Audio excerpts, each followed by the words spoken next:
live to the peoples. And let me make sure you're on it.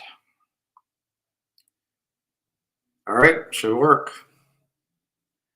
All right, everybody, welcome to Saturday.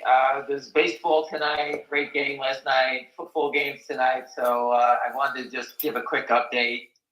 And tomorrow there's a football game I wanted to see, so I really don't have the time to do stuff. But just thinking out loud all night long to myself, and I'm sorry, I got to take the ice off my leg. It's frozen. Oh, sorry, William. God, I hate the cold on my leg, but it is what it is. Stop complaining. At least you have a new knee. There's a lot of people who don't have new knees. I'm trying to work it in. I think I have mine's a knee of a Mexican soccer player. The rest of us have old knees. Anyway, I just wanted to go over the trading and finger motion late in the day. And one of our shareholders is a great guy. He wanted to buy more late in the day, and he bought 2,000 at 197, and he wanted to buy another 3. So I told him, I said, hey, just bid 194 for it, or 3,500. Bid 194, I told him. So he took the offer at 197. As soon as he bought the 2,000 at 197, everybody pay attention. As soon as he paid 197, the shorts offered 100 shares at 195. So he was bidding 194, and they offered 100 shares down. And what I tried to explain to him is that even though he's bidding for it, let's see what happens. And his bid was good until 8 o'clock last night. He left it out there. They never sold him a share when he was on the buy side, when he's bidding for the stock at 194. And what that tells me is that the shorts don't want the stock to trade up. They're making sales. It's sort of like a defensive move. They're making sales as the stock goes up. They're trying to hold it back down. So they're initiating only selling when someone comes to buy. When someone bids for the stock, it didn't trade. He didn't buy one share. He wasn't bidding for 35,000. He was bidding for 3,500 shares. And I spoke to him this morning. I said, did you ever get hit last night? He goes, no. And I explained to him why. So the shorts are just basically playing defense. So basically, to summarize what you said, did he go in on the offer the first time? Did he? The first time, yes. So he took the ask, and they did it underneath the ask. And then 197. No, he paid 197. Which was the ask? That is, it was offered at 197, so he paid for 2,197. As soon as he purchased it, they offered 100 shares lower by 2 cents. So they were driving the offer down, so it looked like the stock was weak. Right, but there was no sale. Right. They didn't sell it at 100 shares at 195. They just moved the offer down for 100 shares. Right. He was bidding 194, so it was 194 to 195 then. They never sold one share to him at 194. Wow. So basically, we all think that why don't they just keep hitting the bids? That's what everybody says. To drive it lower. They can't do it. If he wasn't bidding 194, they would have crossed stock at 194 and maybe sold 100 shares at 192 to try to mark it down. That's what they would have done. I see. They had every opportunity to sell 3,000 shares, but they didn't. So to me, they're selling shares as people buy them. And when you go to buy the stock and try to buy it at the offer, they sell it to you because they don't want the stock to go higher. For example, he paid 197. If the stock would have been 197 to 2, this gentleman would probably have paid $2 for the balance of the stock that he wanted to buy. But I told him to wait. Let's see what they do. And they wouldn't give it. They wouldn't let it run up. To me, I don't know. In your story, you don't say what the size was, but to me, if somebody came in on that stock the way it was trading and took the ask at 197 for 2000, normal situation, that ask would go to 198 or 2 or Yes, 205. that's exactly right. So the offer went from 197 after he bought the 2000. It went down. It went lower, and all was for sale was 100 shares. Hey. So I'm trying to show you is that normal. And Wagner wants to keep that kind of trading scheme secret to protect your privacy. Just remember, Ann Wagner's on your side. I'm trying to teach you these are little signs that you got to see of desperation. Yeah. This is that little trade, even though it was for nothing, peanuts. It tells you that, you know, if they thought they could win, why they just whacked the bid, right? They didn't do it. They stopped. They're trying not to get deeper in the hole. They're doing a lot of, most of the action in this stock is the short to the short, back and forth all day. Most of the volume and the activity is the short doing things with the real short and the naked short going back and forth. That's 80% of the activity all day, Yeah. which is fine. I don't care if the stock trades a lot of volume. Volume doesn't mean anything, as you can see in all these other names. I told you before, when someone's selling and you go to buy 2000, the seller sells, he moves out of the way. That's what that needs to change, and that's going to happen soon because you see it at DJT. Again, I'm not a guy that likes to brag. I'm not into that. I could care less. You know, you got winners, you got losers, whatever it may be. You know, but I get a few people that attack me. What stocks did I pick? Blah, blah, blah, blah. You know, all that nonsense. I don't want to come back at anybody and say, hey, you know what? I picked GameStop. I know you didn't do it. I picked Bed Bath & Beyond. I don't think anybody else did. I gave you GDC below 3, and it went to 12. I just gave you DJT below. You can pick a number, 12, 15, 20. Let's say 20. It went from 20 to 40. So I kind of know I'm looking for specialized stocks. I'm not picking NVIDIA. Those are easy to pick because everyone knows they just keep buying them every day. Goldman Sachs, whenever they knock it down, they come right back. It goes higher. You know, so I can see those names, but I'm not picking those. I'm picking specialized names. I told you GameStop was done at $29 when they started raising the money. Stay away from it.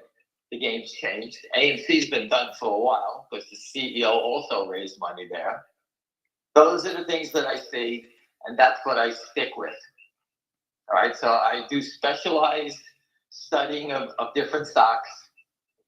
And I put up a while ago, William, I don't know if you've seen it. I always put up the Robinhood trade. I said, take from the rich and give to the poor. I said, DJT and Finger Motion. Those are my Robinhood trades. So I picked 2. One went up already. So I'm batting 500. I just need Finger Motion to go. And I'm batting 1,000. I think that's pretty good. And I'm not picking a zillion names. I'm trying to stay focused on it. DJT, I stayed focused. I hope people were paying attention. I hope people made a few bucks on it. I know a couple of people that did very well on it. And, everyone's saying, guess what they all say, William? About DJT. They say that everybody's saying the same thing. If they thought they could win? Everybody's saying the same thing. I should have bought more. What was I thinking? That's the thing. That's what everyone says, yeah. I'm laughing because I'm hearing it from everybody. Why didn't you push me to buy more? I said, I only spoke about it every day, 20 times a day. Everyone's getting my whatever I say on Twitter, getting to their phones. They see it. And I keep telling them, I told everyone, buy the $20 calls, the $25 calls. I said, the $25 calls finished at $15. That's $1,500 each option. All right, so if you bought 10 at 50 cents, $50. You sold them at $1,500. That's $15,000 for $500. That's how big a move that was. I know, I'm mad at myself, but hey. Listen, that's what we specialize in. Getting mad at myself? Oh yeah, everyone does that. We all say the same thing. I sold too soon. I didn't buy enough. Why did I hold on? I heard all the battle lines. We all know them. We all did the same thing. No one's saying anybody's perfect, but I will tell you that what's happening here with Trump is so obvious, and I'm trying to get people to pay attention. It's just it's remarkable. This is something you're never going to see in your life. You know, this is. Well, I will say in defense, and I said it to you this morning, I will say in defense of people that didn't buy, if he hadn't turned to the right at the exact second, that stock might be $5. Oh, yeah. There's no question that this is an interesting time, right? Yeah. But you know, there's a lot of things going on, and thank God he did turn. But this thing is, the writing was so obvious. All you have to do every day is just Google, you know, Truth Social, Devin Nunes. This guy, there's 50 press releases, him calling for investigations into naked short selling. Not one, 50. And all of a sudden he went dark. He's been quiet. Tells me that there's something going on behind the scenes. And since that point, which I've brought it to everyone's attention many times, the stock has just been gradually clawing up, going up, going up, going up. And for those that don't understand how a short covers, this is an organized covering right now, meaning the shorts still have control of their destiny. All right, they take it up 3 points, they walk away, let it drop, take it up. It's like a ride. It just keeps swinging higher, pulls back, higher, pulls back. That's how they do it. And I spoke to the gentleman this morning, and he's been long the stock. He's upside down, and he's finally got himself in the right position. But the shorts pushed the stock down, and he almost bailed out. You know, and I made him read the stories and understand why he was here. I didn't tell him to buy it, he bought it. And now he was here, and I helped him through it. And I said, don't panic, it's going to come. And it slowly came back. Each day it goes higher and higher. That short squeeze number, which we reported on, was 54 when I first started hearing about this stock. It's down to 42. That's how many shares these idiots have sold down at the lows that brought their average down from 54 to 42, $12 lower. That's because of the big volume in the stock. Finger motion has not had that big volume, so the short squeeze trigger number is going down slowly. It was 390, so let's say 385, 380. You know, we get a couple of million share days and the thing will start dropping down to 3.5 real quick. You know, the real short average is 235 to 240. We know that because all the trades you can see are all in this stupid little range between 2 and 2.25. So he bought some back and then he sold some more, trying to knock it down. I would believe that he sold 110,000 shares. I think he sold it around $2. That's how stupid this idiot is. He covered up to 2.25, and then he sold it back down to 2 because he's trying to break it below 2. I don't know what $2 means to any. I have no idea what $2 means. Doesn't mean anything to me. I have no idea. But they wanted it below 2, and they didn't want it above 2 yesterday because there were buyers around, and they just kept, you know, then we tried to hold it below 2. Normally, just, you know, there's no one there. The stock should be 2, 205, 210. What's the big deal? Again, but they don't want momentum, and that's why they hold. That's why they were holding it down. All right, so on the DJT, we reported on it every day. We tried to help everybody out with it. I got it. You don't have the money to play. You know, I got it. Just deal with it, understand it. This is what we do. This is our training. All right. And, you know, these opportunities, I told you before, they don't come around. You're getting free inside information. Donald Trump, I'm firing Gary Gensler day one. The head of enforcement already ran out the door already. We called him out. He ran too. And you're going to bring in Pat Byrne. If you just follow Pat Byrne on Twitter, he's heavy involved in the election fraud stuff.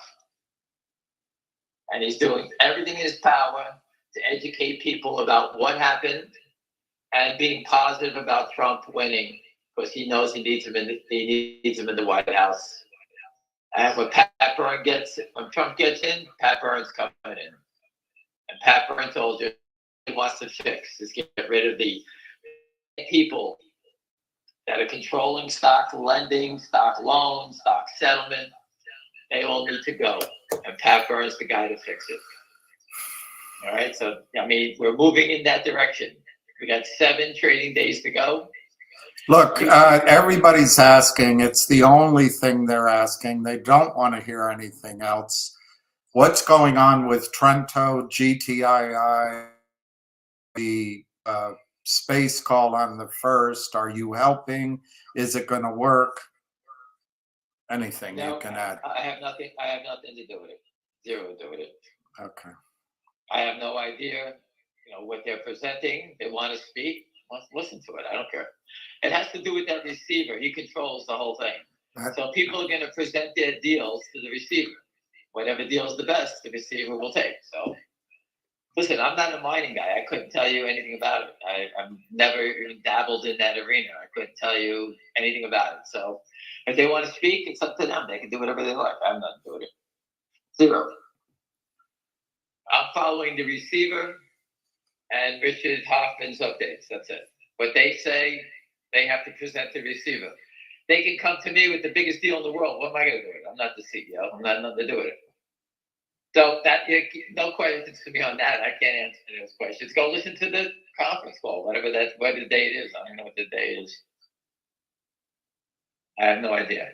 I'll focus on finger motion. This is finger motion. I could care less. All right, nothing's trading. I can't help people in MMLP. It doesn't trade. Are they right? 100%. GTII, it's not trading. Are they right? 100%. The shorts are there. We all know it. Alpine, it's all documented. But I can't. I'm not in the business. I'm sitting around having phone calls discussing things that we can't do anything about. There's people in place that are doing things. Let them work it out. That's all we can do. We're all watching the same thing. Does that answer that question? I guess there's nothing left. I don't know anything about it. I know a little bit about it over time, but GTII is now in control of a guy named Paul Strickland, and he's a guy that cleans up shells and pretty detailed oriented guy, and it's in the court system. To me, receivership seems a lot like bankruptcy, but I'm not a lawyer. I personally would be surprised if there's not more time in court, but I don't know. I'll find out. Listen, for whatever I gathered, he's gonna clean it up, get the audit done. I guess they present it to the court, and then they're gonna put an acquisition in there. I told you I know about one.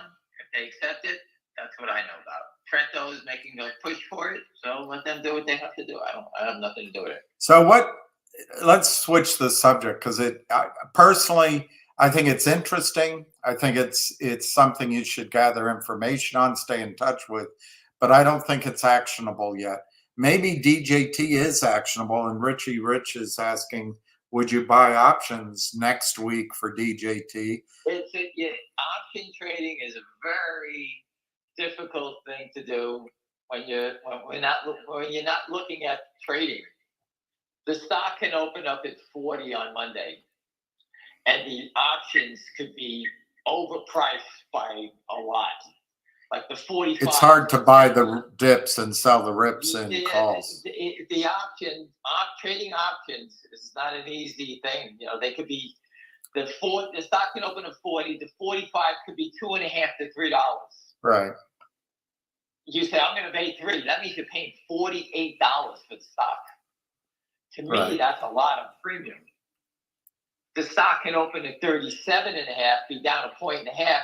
Those options, which I just described to you being $3, could be $150 to $190. That's when you could buy them.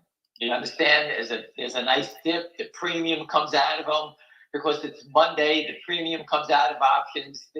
There's a lot of things that happen with options. It's all based on the stock price. If the stock drops, I think the best way to buy an option for Monday would be the stock opens at 40 and then slowly gets, its ass kicked by the shorts, pushed it back down to 36. Because that would make the premium of those options collapse better than if the stock opened down $2 or $3, everybody knows it's going to rally from that point. So in that sense, you would do the short-term options, the closest options, because the premiums would disappear. Yeah, the whole thing is premium. Listen, the guys that are selling the options don't want to sell them to you. What do you think? They're stupid. They don't know what the upside is. They know what's going on. Yeah. They're trying to get the most. Remember, they sell you the calls. They're going to go buy the stock. What's the squeeze number on that stock? 4209. 4209. Yep. Are you out of your mind? It could be a little lower based on Fridays. It could be 42. Let's say 42. The 9 cents popped off. Traded another 50 million shares. Even though it went up 3. This is a controlled buy-in, slow, steady. It starts out as a walk, then to a little bit of a trot. Now it's starting to pick up a little bit, and soon it's going to be a 100-yard dash. Meaning it's going to start the gap soon. Soon the shorts will have the trots. They're going to have to, right? They're going to have the trots, and they're going to have to start running quickly, faster. So they've been doing it orderly. And again, listen to this one. It's very important. The stock was driven down on all types of nonsense, insider selling, you name it. They drove it down to 12. Shorts drove this stock down as fast and as hard and as low as possible. Why did they do that? Because then they turn around and they start buying it back up. And let's say you paid 18 for it and it's 12. When it gets back to 18, most people are going to sit there and say, screw this, I'm out. I got my money back.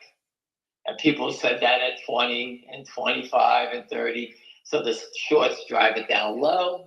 And when they come back, everyone remembers, hey, the stock was just $12. And that's what they want you to remember. Hey, the stock was just 12. It's back to 40. What are you doing? This is the hard part for people that are trading, is they're worried about, they just made back all their money. And should they exit? And most people will exit because they don't have any understanding what the hell's going on. So do you think Trump is going to sell his stock? No. And now that it's, for me, I'm giving you my number. I'm an idiot. But now that it's over 35, it seems like it's probably not going to go back down too much from there. That seems to be support now. But I don't know what you think. Do you think it's going to pull back sharply from 36? Any pullbacks that it drop quickly, there's plenty of hedge funds and people like ourselves that are looking to buy dips. Okay. People are not going to chase it up. They're going to buy the dips. Okay. And that's what's going to kill the shorts, because buying the dips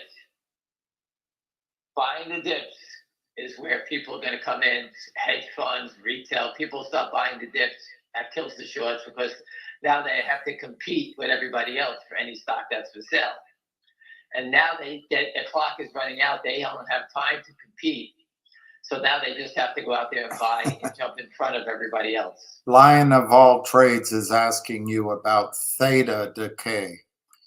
But I don't know what the hell. That to me, that's just time premium wasting away. Whatever. All right. You got to set your stop losses. He says. No, they'll take you out. They'll take you. I wouldn't. You got to just pay attention if you're in it, and if you put, particularly on the options market, they'll just come in 20 seconds, clean their book out, and be back up. And I wouldn't put stop losses. And then he says, do you know how volatile options are for DJT? And that's the point, I think, that you're making. You can make some money in that. But if you're not comfortable with options, just do the stock. Just buy 100 shares, buy it on the dip, sell it on the rip. You don't have to do options. Listen, on options, why don't you guys, if you're nervous about it, which I get, learn how to paper trade it? I want to buy 10 calls. I think the stock's going to go to 45. Let me see if I buy the 40s, 41s, 42s, whatever they are. Jot down 6 prices. Say the stock is 40. I paid $3 for the 40s, the 2.5 for the 41s, $3 for the 42s. Write them all down. The stock goes to 42, and then see what's the price of the option versus the stock price. And you'll understand how it starts to work together.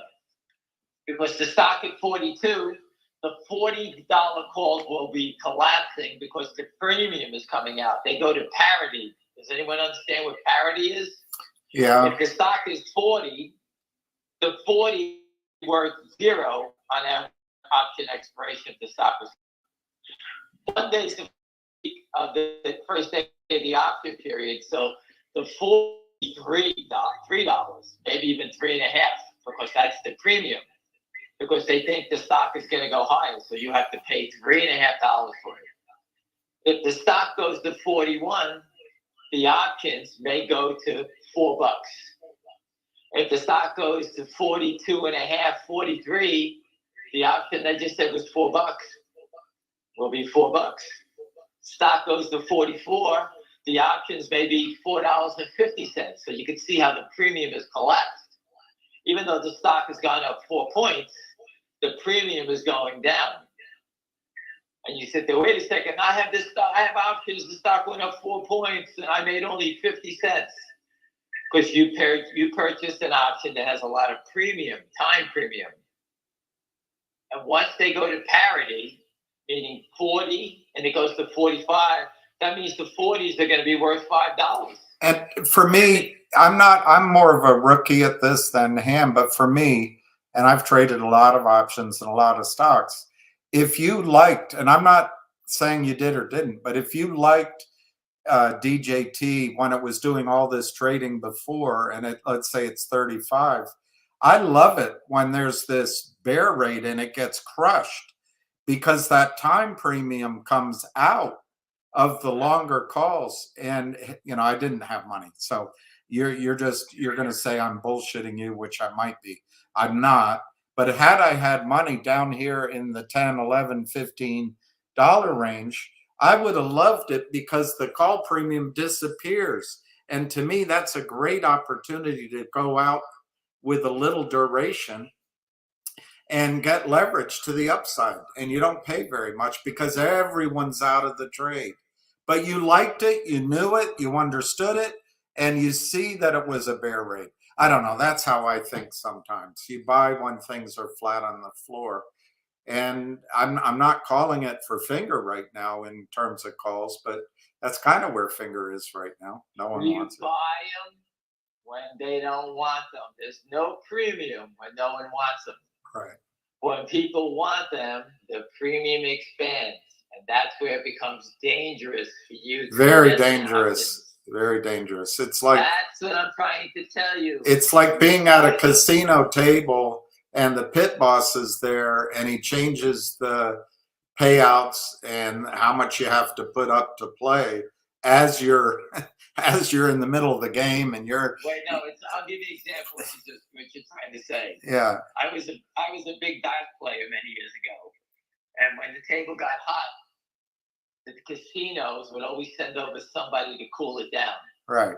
they would send over someone to get change of $200, for example, and they stop the whole game to give this guy $200, then wait for him to make a bet. Everyone's screaming because the table's hot. Throw the dice. We don't give a shit about this guy for 200. He wasn't here. Or they come in and they change the people that work the table. They put a new crew in, and everyone's got to stop, and it cools the table down. Most people that are professional dice players, we all sort of say, "Hey, take my money off. I'm out of here." Right. We don't sit around because they're trying to change the tone of the game. Right. And that's what we're trying to say. Things change all the time in option trading. Be careful when they're doing nothing. When I was yelling about it, buy the stock, sell the stock, buy the calls, you could have got them for nothing. Now the stock is in full play. Everyone knows what's going on now. That's when it's dangerous. So my advice to you would be, hey, if the stock opens up and basically up 50 cents and then goes down hard, 3-4 points or 2 points, that may be the time to buy the calls.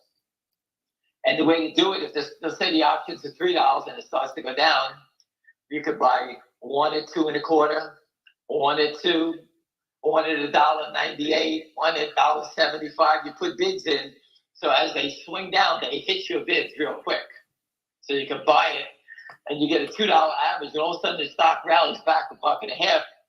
Those options you just paid $2 for, buying them all the way down. You turn around and you sell your 10 options, they could be 2 3/4 then. Because it turned around again. And now everybody's going to panic the other way.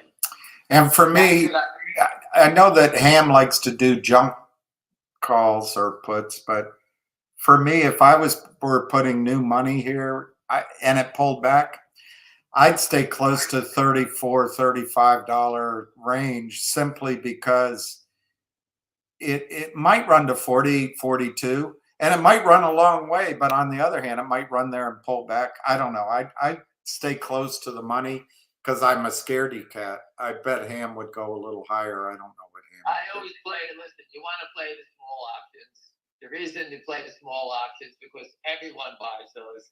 People don't like to buy $4, $5 options because when you buy 10 options at $4, I'll give you an example, William. You ready? Yeah. Let's say you buy the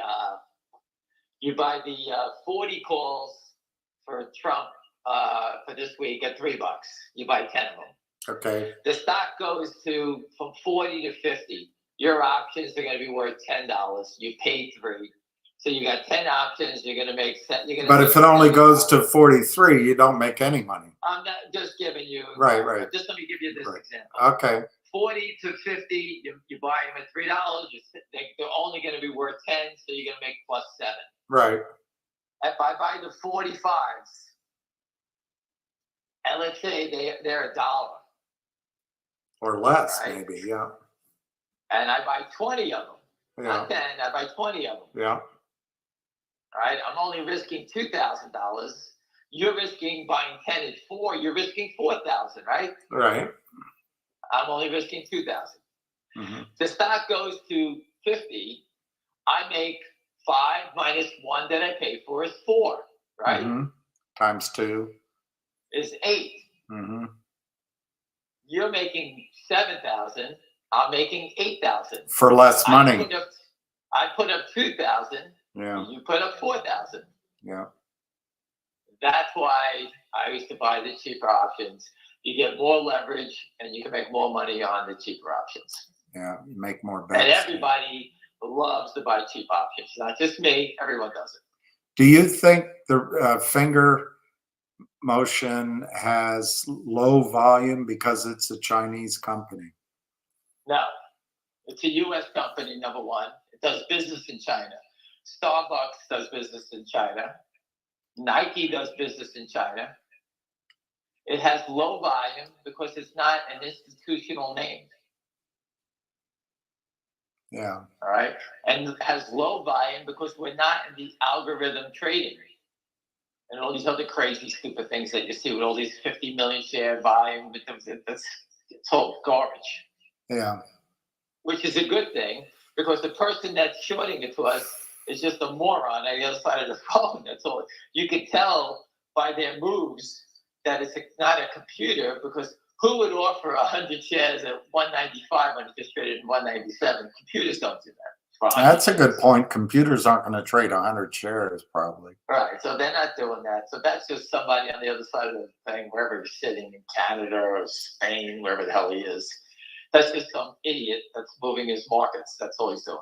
So this is a guy that says he's been following this Trump trade for a long time.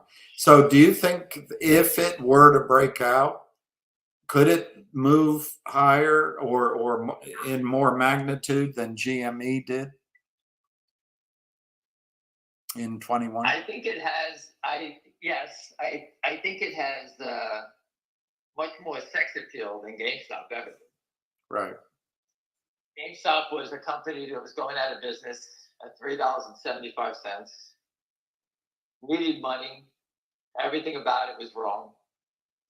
And people, were just piling into it. DJT, you got the next president of the United States here, who's sending in the dogs to go after the short sellers. And it's got much more sex appeal. He's got a couple $100 million in the bank. He's building a business. He's not selling his stock. There's much more positive stuff on DJT than it was in GameStop. GameStop was just a bag of shit, and everybody was just yelling, "You got to buy it." And he can run it from jail. No, just kidding.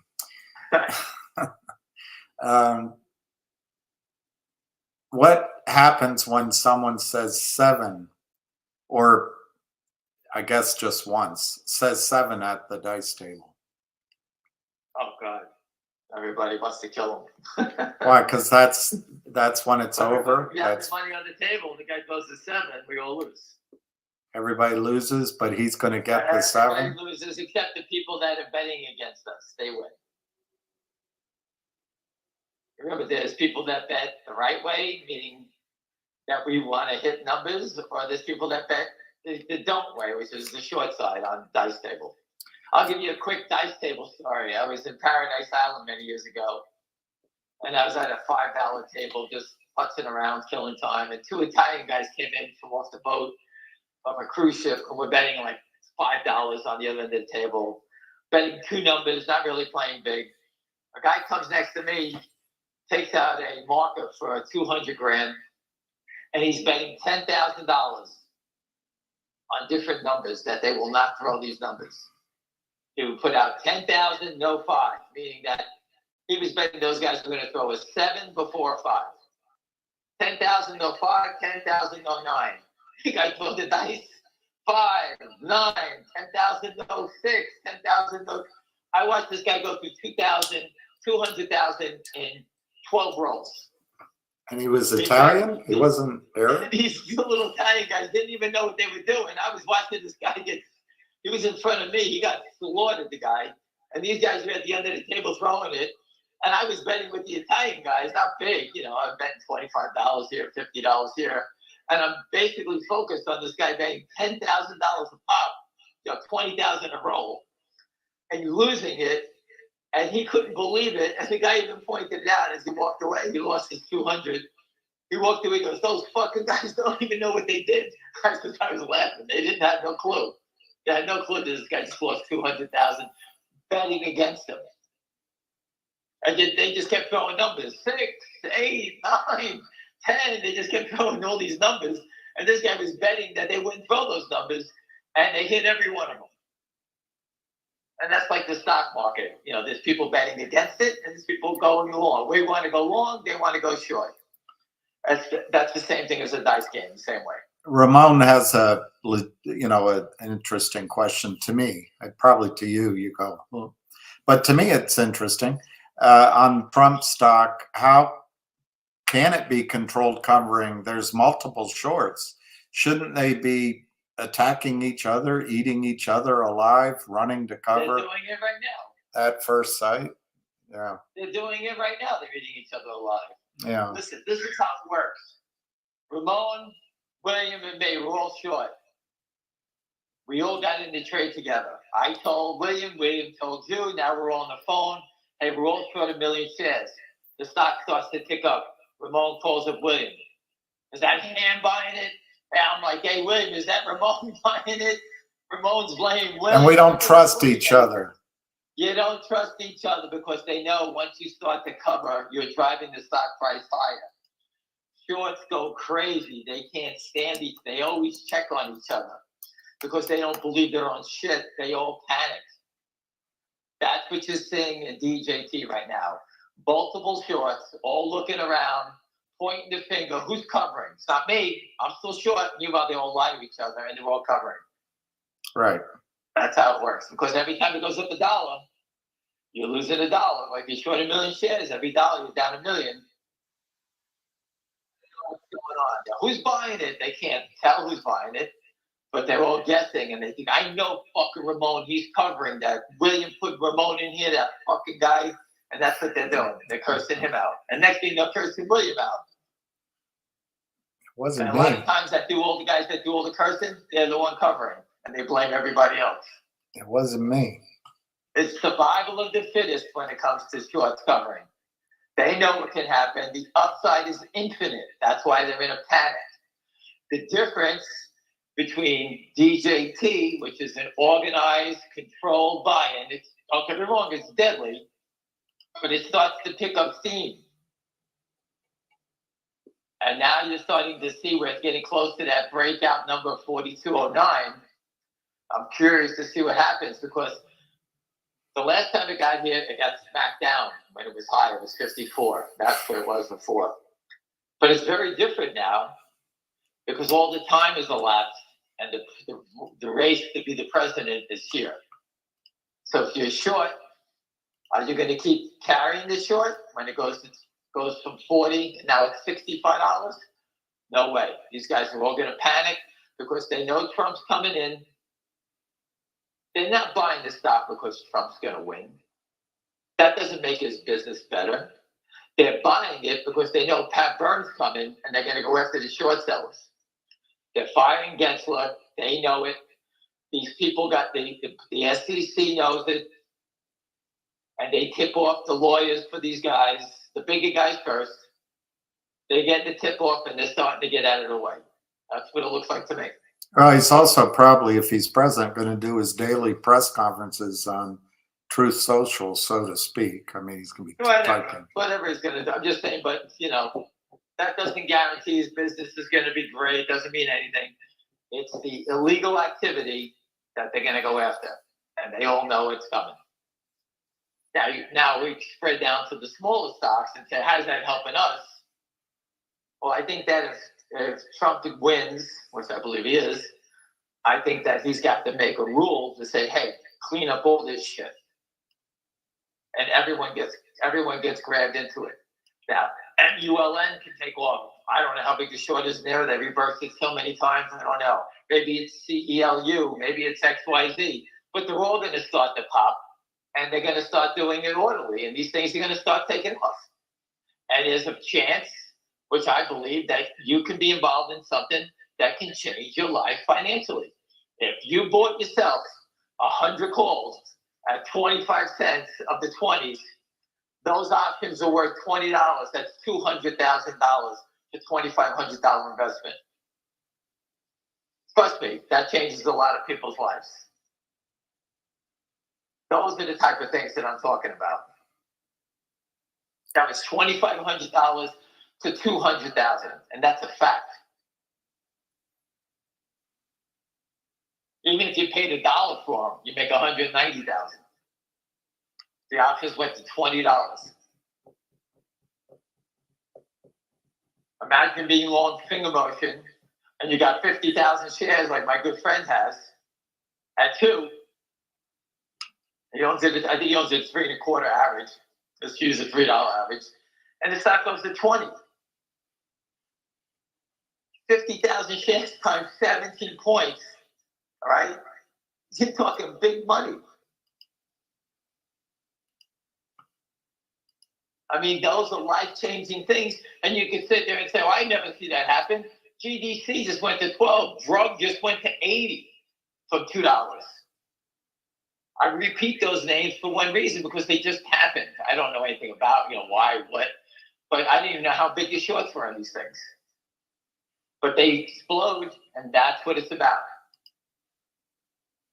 And I promise, finger motion will be in Pat Burns' what do you call it? Wheelhouse. Wheelhouse. Okay, that's the term. Whatever it is, he will know about it. Inbox. No, face to face. I assume it'll be in DC, and I'll be glad to come down and sit down with Pat Burns.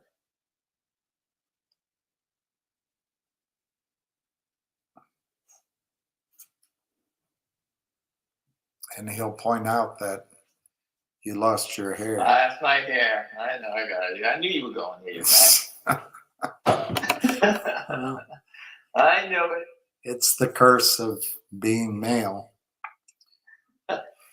I lost it during a windstorm. You were born with a toupee? I was born with a toupee.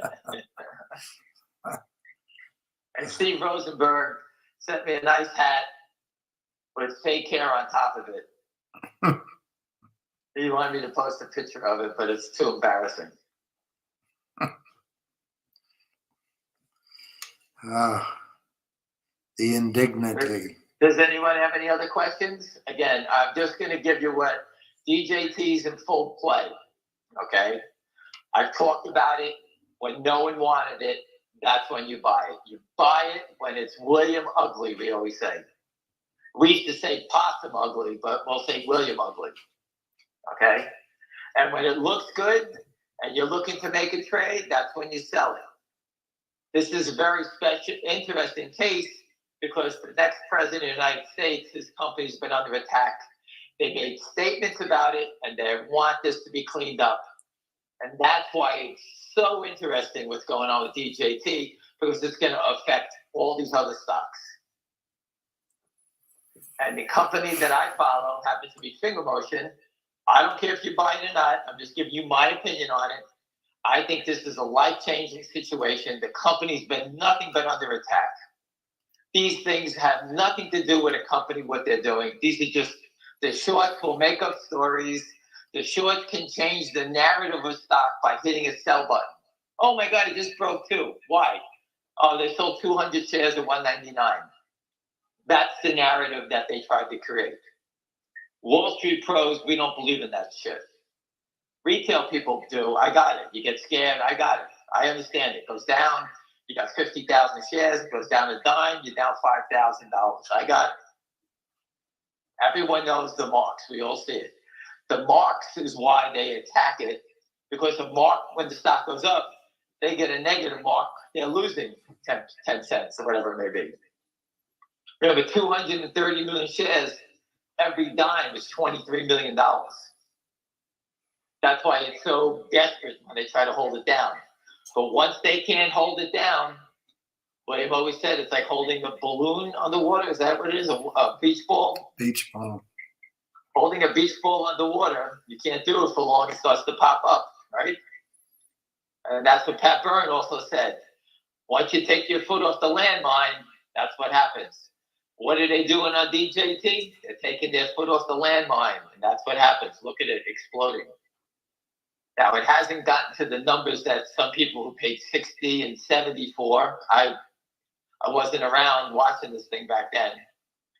But hopefully those people can all get their money back out and this thing keeps going. That bought at the bottom was ugly. Hey, listen, the people that paid 50 to get even. People that paid 10, 12, 15, 20, 25, 30, they all had a great month. That's the way the stock market is. I told you before, I bought GDC too early. The only thing that saved me was because I averaged down, and they killed it down so much, I had no choice but to do it. And then when it took off, I made a great trade out of it. So instead of breaking even, I made a great trade out of it because I averaged down. Sometimes you buy stocks at the wrong price, but you got to figure out how to get your ass out of it. It happens to everybody. We all buy stocks at the wrong price. That's part of life. Once you get a stock at the wrong price, When it gets back to even, you got to determine, am I getting out of this thing? Why am I in it for the wrong reasons? But if you're in it for the right reason, you understand why you're there.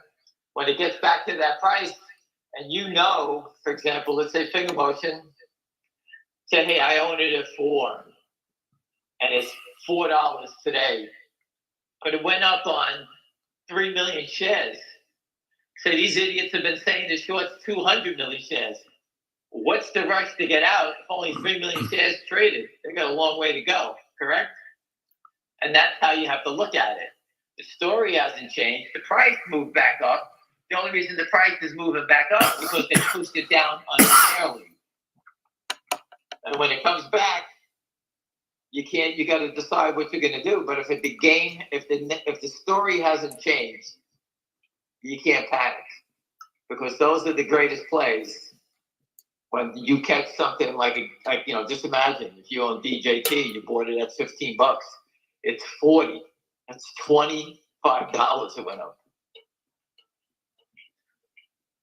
That's a massive move. It didn't take 5 years. That happened in 2 weeks. And that's what we want to see happen. In finger motion, when they fold, it's going to be a horse race. There's only one horse racing. And that guy's going to be out there trying to cover as fast as he can. And once he loses control, and you say, what do you mean by losing control? Meaning that Jeff Easton, his cousin, or his mother are not going to control the buy-in. The prime broker takes over. And they call him up and they say, no, don't chase it. It's not going to work. Don't worry about it. The prime broker is going to say, you got money? He's going to say, no, buy it in. And you're going to say, no, you're losing all. Buy it in. That's how they say it. How much more are we going to buy? Another 100 million? Buy it in. Buy it, buy it, buy it until you have 0 shares to buy. That's how Wall Street works. And when they lose all the money, they'll call the authorities and say, hey, we've been defrauded. We covered it. This is how big the loss is. Go get them.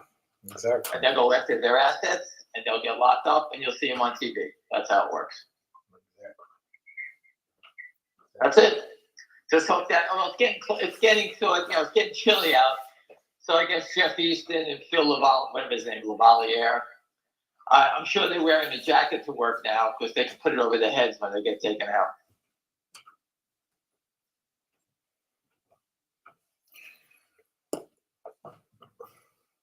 So okay. I think I'll ask it, but I don't think you have anything to add here. There was a stock that cleaned up the ocean's waters, CLNV.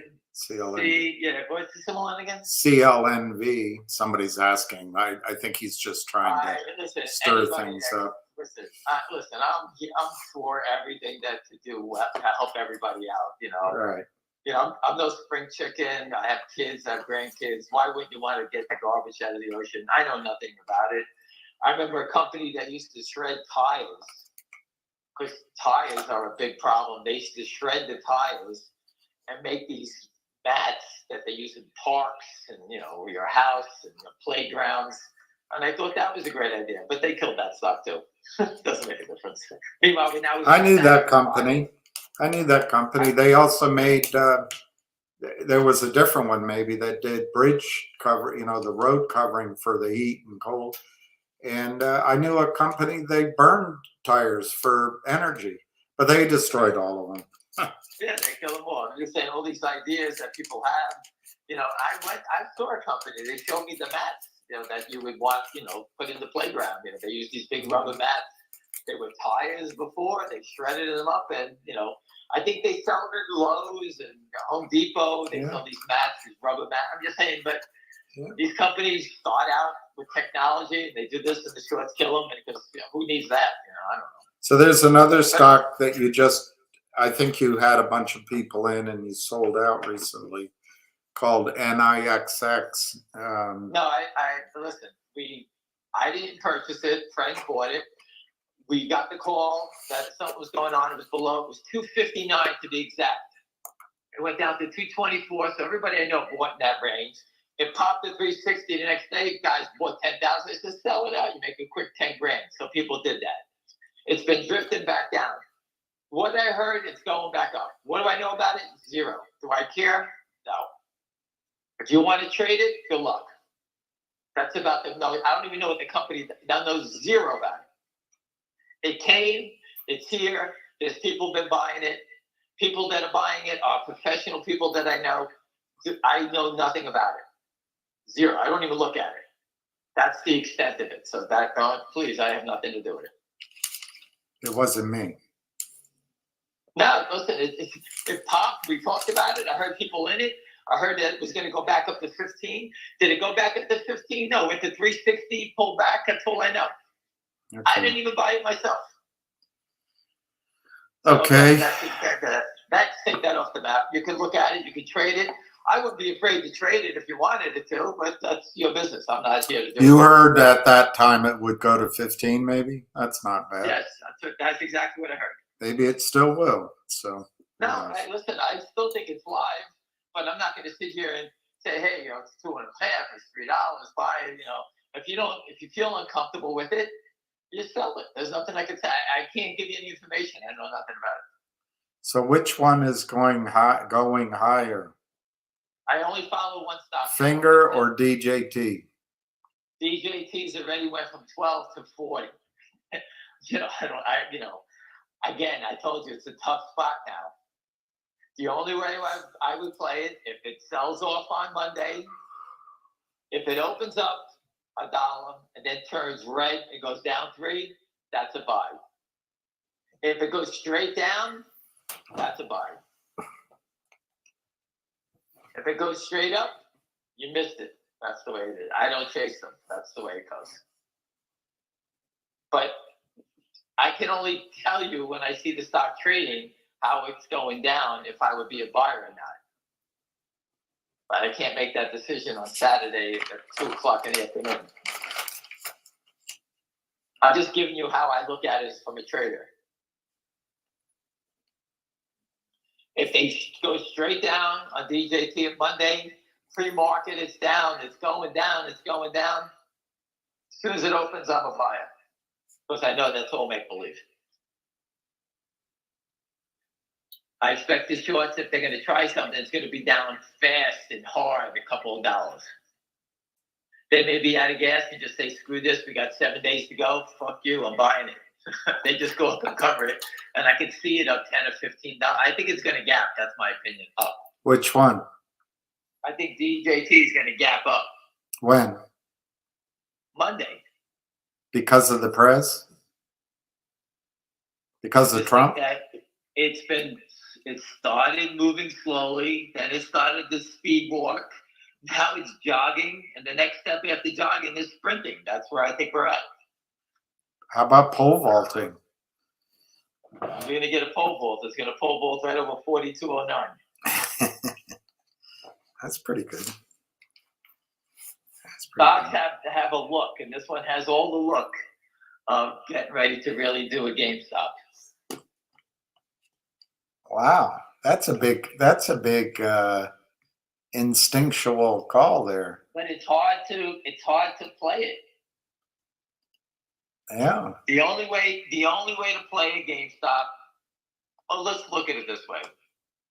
When I was yapping to buy the 20s, 25s, or any calls you want, you were 4 points away from being in the money. Right. So when are you going to look at the 40s? The only options I would look at would be the 50s or 55s, right? So it better gap. Well, I'm just saying that's how I view these trades. And you say, well, if you think it's going to be a GameStop, why don't you buy the 45s? I say, well, I'd rather buy the 55s because it's going to have the same movement. And I just gave you that. Instead of buying 10, I go buy 20. Right. With less money. And that's why I buy the cheaper calls. So they go, well, you're going to be further away. And I go, yeah, great. But the timing is in your face. You guys know the time. It's November 5th. You got it. You have all the information. That's how everything that's going on now is going to be based on that timeline. Mm-hmm. You never got this timeline before. Huh. I told you, for anybody who's been around, I had some pretty interesting clients back in the day, you know, and these people had, you know, this inside information. You know, they knew the timeline on things. And that's how they made the most money. That's why a lot of these guys became billionaires, because they had the timeline. And they said, okay, XYZ is going to be acquired on Tuesday, so let's stop buying it 2 weeks earlier. We got the scoop on it. They stopped buying it every day. And all of a sudden, they got 3 million shares of stock, and all of a sudden, the deal gets taken out, and they're up 20 points, and we're making $60 million in 2 weeks' time. And guess what they do again? They find another play, and they do the same thing again, and they get massive positions. So a lot of those people got caught doing that stuff, but they made huge money, huge. So the question being asked is, what can 1 billion shares to cover do to DJT? I would ask also, have they covered any of it so far? Yeah, they've been covering. Yes, there's people are covering. There's some new shorts coming in here, but if the stock's moving higher, that means there's more buyers than sellers. And I don't believe.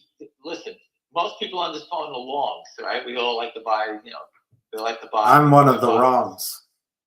Yeah, nobody's on this phone for professional short. They're the longs. So when the stock runs up $15, let's say you bought it. Call from Frank Grady. Wake up this morning and say the stock is now 40. I'm going to buy it back. I'm going to pay 50 for it. Most people don't do that. That's a hard thing to do. Instead, we all sit there and watch it because it's very dangerous, including myself. Call from Frank Grady. I don't want to give back the money you just made, right? So I sit there and say, oh, you know what? And all of a sudden, this thing continues to go. So it's very difficult for investors who bought in low trying to chase it. People are not chasers. The only people that are going to make DJT go are going to be the shorts covering or hedge funds, knowing the shorts are covering, and they're going to run with them. And that's what turns it into a GameStop. So if the longs hear that there's a big short being bought in or someone's in trouble, you'll get a GameStop move because they're all going to run in front of it. That's how it works. So I guess in that case, what gapping open, that would be the start of it, right? Or once the gap's open, yeah. Listen, it's very difficult to play. I keep trying to tell you, I like to buy when nothing is going on. Once they get active like this, it's very difficult. You can lose your money. You can get wiped out here quickly. Yeah. It's a dangerous game when it's in play. Yeah. I like to buy them when they're going sideways and nothing's going on. So find a stock that's not doing anything. I think you're safer to be in that play than chasing this one. If DJT drops 8 points, 7 points, I think you could try to pick a bottom and try to catch it for the turns. Other than that, it's very difficult. So it's kind of like, hey, be in the audience because you already missed this one. I always tell you that. You kind of missed that boat. Yeah.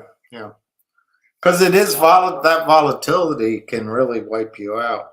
Oh, volatility. And that the people losing money on the other side, they're ravenous to take your capital. They want to offset their losses. Then let me tell you something. The stock gets very wild like this because they're trying to let the stock run up, short it, drive it back down, buy it, and go back long again because they're trying to make back money as fast as they can. Right. That's what gets this crazy action in it. And that's why they want that volume. And that's also why I'm always convinced when these players come out with their drum major bragging that this is their fight. Lots of those guys come in here to create volume to make money for themselves. But hey, that's Wall Street. I guess you can't complain. About that. Yeah, I guess not. So Trump, I guess, is talking October 27th, which is that today or tomorrow? I think he's going to be in New York on Sunday. No, wait a minute. The 31st is Thursday. I don't know what the 27th is. Anyway. All right, I've run out of questions. Well, listen, again, I tried to tell you, find something that is going sideways, buy it when no one's there. Remember, when the short stops selling, look what happens. DJT goes crazy. That's what happens. When the short stops selling and try to turn buyer, that's what you get. Find whatever you want to play. That's your business. As long as it's going sideways, that's where you get the most bang for your buck. You know where I am. That's what I follow. I'm only following one name going forward here. All right? And we're only following Ham. Excuse me? We're only following Ham. That's our name. Listen, you follow whatever you like. I'm telling you what I'm following. The writing's on the wall. You know the short. You know how big it is. You know everything about it. They haven't covered a share. Instead of dissecting DJT all day, because you can obviously see it's in play. Right? You don't need me to tell you that. But again, whoever shorted the president of the United States stock is a moron for doing it and staying that long. You know, if he got assassinated, I guess they won. But he didn't. So now what do you do? Yeah. It's a big game. But again, he gets in, Pat Byrne's coming in. You heard the Pat Byrne interview. It's right there for you to listen. I posted as much information as possible. Pat Byrne has people digging information, going through the SEC. You name it, he's been doing it for 20 years. Yeah. And that's the guy. It's impossible that we have him come in to help us. It's impossible. And he's here. So that's how I look at it. All right. It's a Saturday. Go enjoy your football, baseball game. Everything's a lot of activity. So anyway, have a great day, and we'll see you Monday. Thank you. You got it. Call It's ended. impossible to tell a baby not to cry. It's just impossible. My name is Franks. Peter Franks.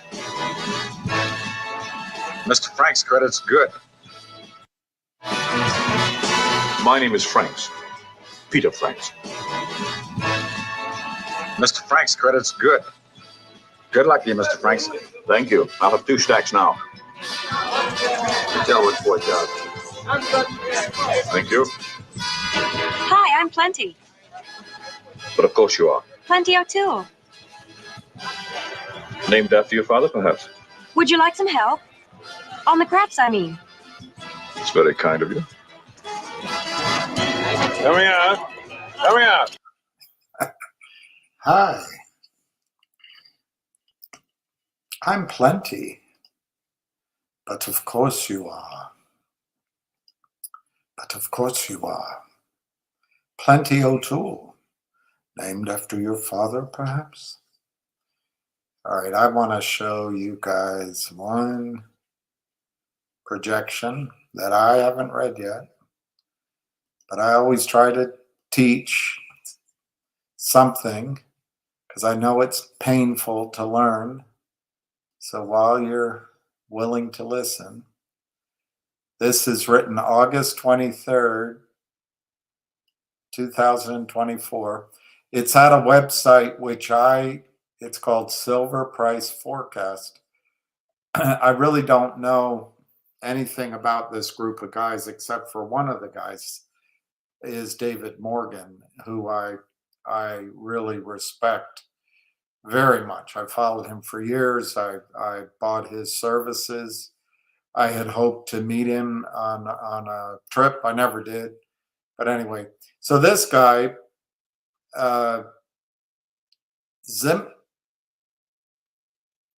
Zimislav K. Radomski. I don't know. I have a hard time. Zimislav Radomski. I wonder what the K, why he abbreviated the K. It probably was unpronounceable. Anyway, silver prices explosive long-term potential. And silver's now $34. I've been talking about it since it was the high teens with you guys. And the problem is it's up in the last couple of days, but in the last weeks, it's up from, I don't know, 26 to 35, 34. And there's this feeling, oh my gosh, I missed it. I can't trade it. I'm going to wait for it to come back down. I just think it's unfortunate. It's an unfortunate place to be because you can wait for it to pull back, but I think the odds are you're not going to get your pullback. You could, but I don't think it's going to be much of one.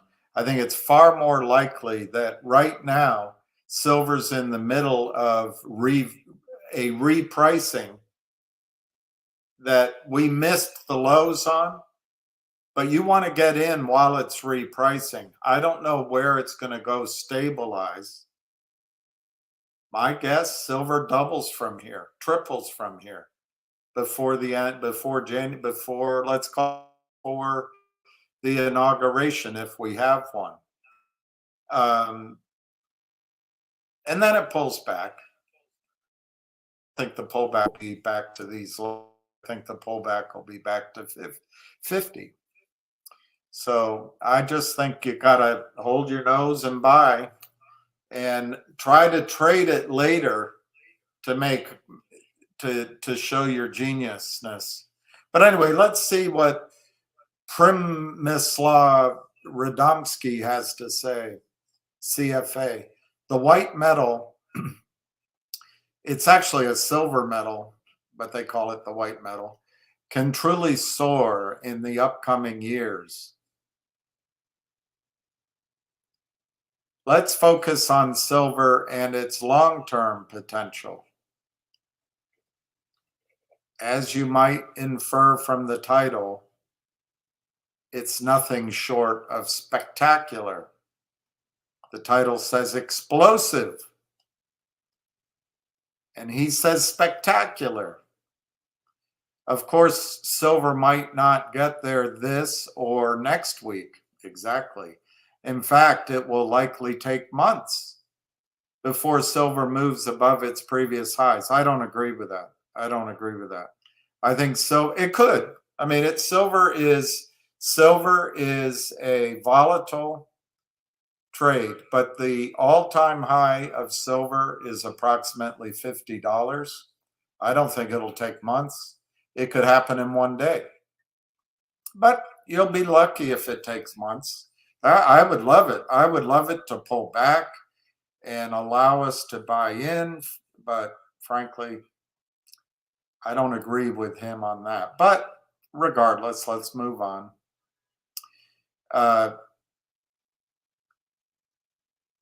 Zimslaw's point is to show you how far silver can go.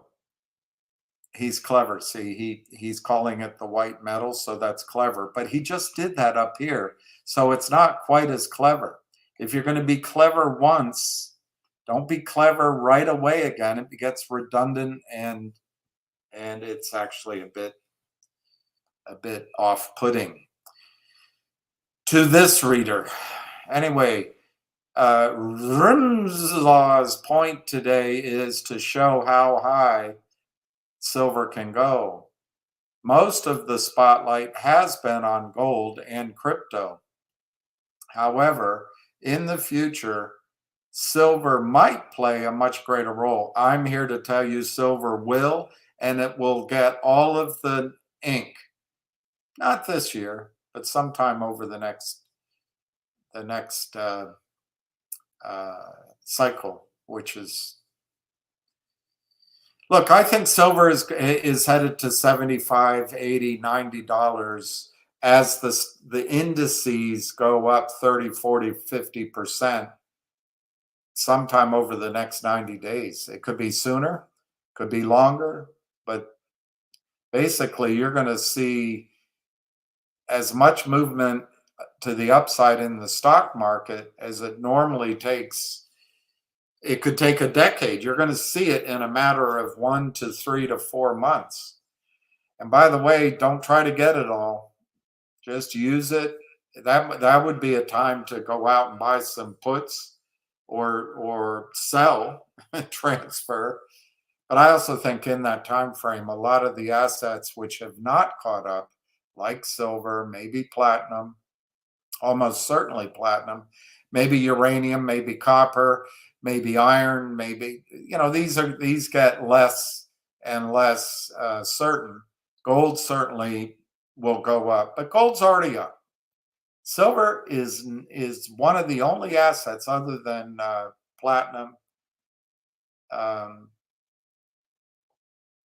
and maybe land in the Ukraine, which has not made all-time highs. Although BlackRock's in there scooping up land in the Ukraine.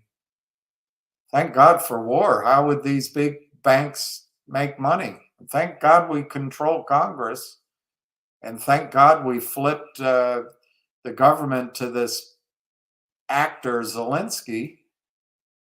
Pretty good job on the part of Fink and Flink and Blankenfield and Griffin and Cohen and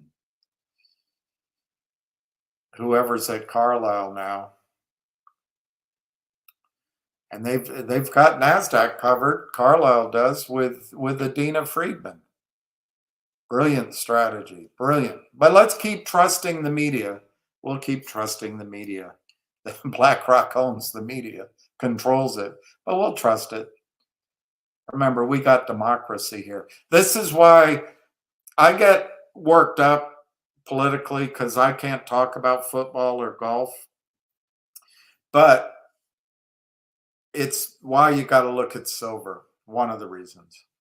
Okay, there are myriads of reasons as to why silver is likely to jump. That's a long sentence. There are many reasons silver is likely to jump higher. So I'll keep this part short, although I've made this sentence longer than it need be.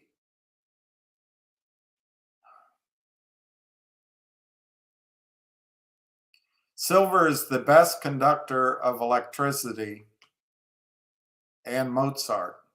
Copper comes in second. And since copper is so much cheaper than silver, copper is more widely used.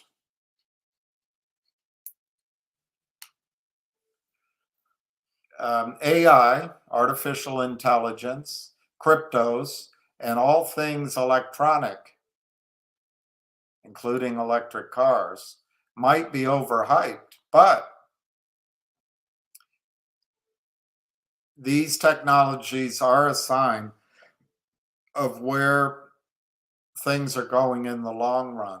More electricity technologies, more mission-critical electric technologies, more life-critical electric technologies. And there's no substitute for being the best, better than all the rest. Copper can be used instead of silver, but in many cases it cannot, and it will not be used. Silver supply is declining. I think they're gone. I don't know what he's talking about supplies.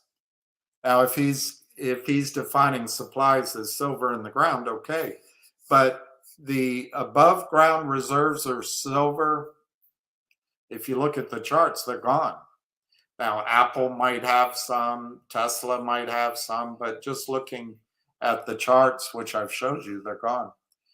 The future could be truly explosive for silver prices. That he said up here, I'm just going to point this out. When people say, I will keep this short, they don't. It took 2 paragraphs to say what he could have said in one sentence. All right, so here's a chart of silver. I love this chart. What a, oh, it's from See, he pays the premium for stock charts. All right, let's take a gander at this. Let me see if I can zoom in. I love this chart. This chart's worth the price of admission. Now I'm going to zoom out because okay, there we go. All right, so here's this silver chart, which you can see. And it goes from 2001. Wow, I love this chart. Lots of things to learn. So silver in 2001, right at the .com high, which was, I think, 2002, right in here. Silver was trading for under $5 or right around $5. Then after the .com crash, it soared to $8 and then corrected. And remember, silver is more manipulated than GTII, GME, MULN, MMTLP, finger. Silver is one manipulated asset, paper, counterfeit, but it's coming to an end. And I'll try to find that article about it coming to an end. I probably won't because I should have pre-said it. But one of the things that's happening, BRICS is about the alternative currency, but BRICS is also about creating an alternative, hopefully deep market to the United States. What is entailed in creating that market? You got to replace COMEX. You got to replace the London's Metal Exchange. You got to replace Adina Friedman, the massively incompetent human being who runs NASDAQ. You've got to replace Robert Cook at FINRA. You got to replace FINRA, NASDAQ, NYSE. You got to replace COMEX. All of the lying bastards. You got to replace them because they're all dishonest, all fake. Well, that's what BRICS is about, what Putin's about. And they're setting up exchanges to trade in Shanghai, I guess maybe somewhere in Russia, and I'm sure in the Middle East. Now, the Middle East, their exchanges are tied to London, New York, Tokyo, all the corruption. The Flinks and the Finks and the Cohens and the Griffins and the Blankenfelds and the Friedmans and the Cooks and the Genslers. They're all tied to that. But what do the BRICS do? They bring the Middle East and other countries over to integrity and honesty, which I think Putin's going to demand. Now, over this weekend last night, it looks like, and I think this may happen with our election, we may not have an election. I believe they're going to try to make Kamala Harris our president because of war. Only got a week to do that. I hope I'm wrong. I would love to be wrong. But it looks like Israel attacked Iran last night. And we all know, because Israel has a right to exist, they have a right to fight back. And we all know that Israel's the most picked on country in the world, and all the bad things happen to Israel, and Israelis get attacked, and nobody else in the Middle East gets attacked by anyone. The attacks come to Israel, and Israel has a right to respond. Okay, and we're there with them. All right, got it. I read the news, the headlines too. But you know what you won't read? And I think it may be hidden for a while, but I think, and I've been talking about this for a long time. When my dad was alive, he'd get mad at me. When my friend anyway, I have friends who used to be in high places, and I would bring it up, and they say, "Oh, you're crazy." But the Soviets created the S-200, I think it's called, while we were squandering money making people rich, bombing deserts, fighting terror, whatever that is, and assaulting mountains, and spreading democracy like mayonnaise. Putin was focused on weapons that work, and they need silver, by the way, hypersonic missiles. But he also has created, I think it's called the S-200, but he's created this portable air defense system that can shoot off tens. I don't know if it's 100 or 200 or 60, but they can shoot off anti-tank, anti-aircraft, anti-cruise missile, anti-condors, anti-bird, I don't know. They can send off dozens of these missiles all at once, fast, slow, all over the sky, and they actually work. They shoot down missiles. They shoot down aircraft. They shoot down bombs. And I don't think the Israeli missiles got into Iran. But we'll find out. We'll find out. I hope I'm wrong on that too. But let me just point something out to you. If in fact Russian air defense systems are light years ahead of US Iron Dome systems, the biggest thing that's going to happen as a result, and we'll just give it to Israel, it's a perfectly acceptable response to the crime of October 7th to go in and slaughter, exterminate a people and take over that land. Okay, it's all okay. But the biggest thing from a historic standpoint, and bless all the people on the Israeli side and elsewhere that are being hurt, but trying to look beyond that from hundreds of years of looking back, it's possible that this moment in time is when the United States loses its power, because the major countries in the Middle East stop buying US weapons and start buying Soviet weaponry. And that means the recycling of the petrodollar becomes the recycling of the petro ruble. And it means financial markets are backed by liquid gold, the petro ruble, not the petrodollar. And if BRICS can be designed to be honest and have integrity, and their metals markets trade on physical supply and demand rather than paper supply and demand that's made up in thin air by a bunch of gunslingers from JP Morgan or the London Exchange, all of a sudden our lives are different. Our lives are massively different. But that's what we vote in. That's what we vote in.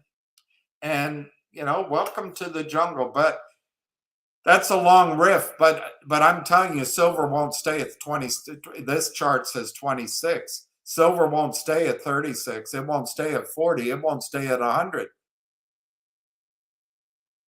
Integrity is going to come to the markets. And because we're going to stick with Kamala Harris and the Democrats and the banksters, we're going to play this hand out until it destroys us. And history may say that October 7th, but then this weekend, Israelis' retaliation against Iran, if in fact my information is correct, that Iran was able to knock those missiles out of the sky, this might be the time that it changes. And people move to, believe it or not, Putin. She maybe, but maybe it's Putin. Maybe Russia takes the role of honest broker in the world. and it's no longer the United States.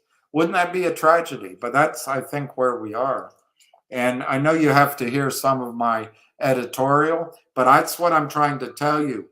The world is changing, and if you're not trying to respond a little bit, you're just part of the asses who are masses. Anyway, so let's get back to silver.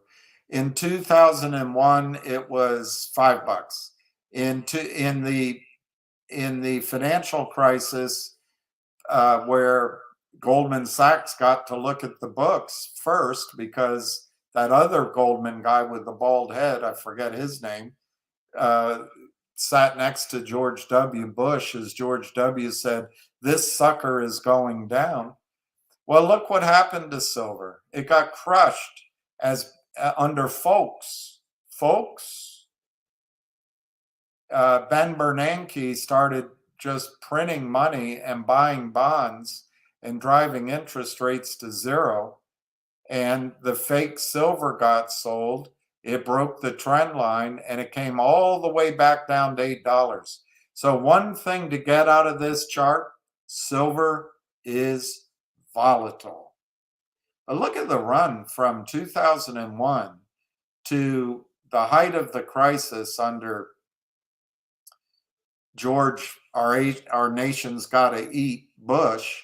It went all the way to $22 before folks got elected, and folks came in to protect the banksters.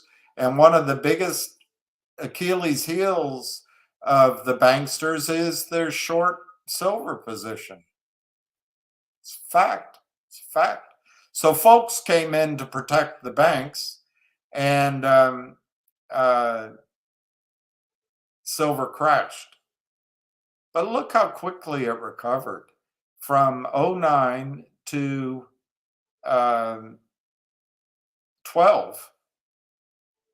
It went all the way to 50, almost. That was a huge recovery. And then folks was still in power, and Bernanke kept printing, and the sell-off began in earnest because interest rates were cheap, risk was on, money ran away from gold, it ran away from all precious metals, it went into financial manipulations like the shorting of stocks. And so folks was in there from 8 to 16, and he was great for the banks. If one assumes lower silver prices is great for the banks, and I do. So folks was in there until 8/16. Hillary came in, Madam President. Oh, wait a minute. They didn't cheat enough for her to come in. So we got the Trumpster. And I don't know, his term was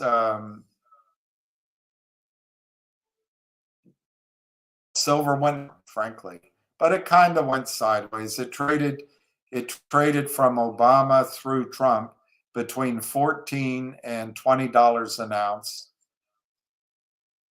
And, you know, I would say that's a sign that Trump also, his administration also didn't do anything against the banksters. But it could also be that our economy was providing a lot of growth elsewhere, but certainly in financial markets, and interest rates were low, inflation was low. Anyway, silver didn't do much. It went sideways. And then back here, we had an election that Hillary and the Democrats to this day say was stolen from Hillary. But here was an election that, according to Bob Woodward, and I would not buy this book, by the way. I bought his book, War, and I'm reading it. And I cannot believe this is Bob Woodward. I just can't believe it. This is not a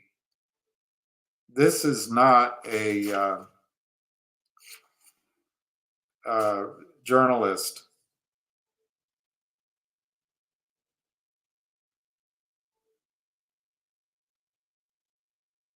I'm not going to find it quickly, but this book is fiction and it's opinion. He says in here that Donald Trump's questioning of the election was all lies. That's not reporting. That's just taking a side. But anyway, it turns out that Donald Trump's questioning of this election was all lies, and we had the fairest, most honest election in history. And Joe Biden, come on. Joe Biden got 83 million votes, more votes than any candidate in history. Joe Biden. When combined with Trump's votes, when you added Biden's votes to Trump's votes, it added up to more than the registered voters in the United States. But it was the cleanest election in our history. So anyway, we get, come on, folks, come on. I'm not kidding. It's no joke. We've got now silver going from 11 to a high of 30. And then the banksters come in and they fight it. And they did get it down in, I guess, the third and fourth year of it's not a jokes. I'm not joking, presidency. But here's the thing on silver, and this is why I just don't think you can wait for a pullback. This trend line, it smashed through 26. It smashed through this trend line. It went to 32. Right now it's at 34, 35. But it pulled this resistance becomes support. And it has pulled back. And now it's making its assault on this resistance line here at the Fibonacci 61.8%, basically $35. When it breaks 35, that becomes support. And I think the next number is 50. And I'm sorry to say, we missed our chance to buy it during Folks. And I grab them by the hum. And I'm not joking, presidencies. We missed that sideways movement. But here's the good news. The good news is this sets up a base for a powerful move upward in silver. It also sets our downside risk. Let's see what he says. Each previous major top could have been forecast based on the previous tops and Fibonacci. All right, well, let's see. Okay, so he's calling Fibonacci. This $50 top was predicted. It pulls back on Fibonacci, I guess, here. I don't know. I don't buy it. I don't buy it. Oh, I see, over here maybe. Yeah, anyway. All I see in this chart is this massive breakout and run up during George W. Bush. Our nation's got to eat. And then a collapse under Folks because he was saving the banks. But even he couldn't control it. And it got out of control. It went to 50. But then one of the things that came in too was Bitcoin. Bitcoin came in. So a lot of small investors' money, instead of going to silver, went to Bitcoin. And of course, you know which side of the trade I was on. But my big message to you is a decade, even 15 years of sideways movement in silver has broken out. And we're now at 35. I don't think you'll ever see 30 again. I could be wrong. It's very volatile.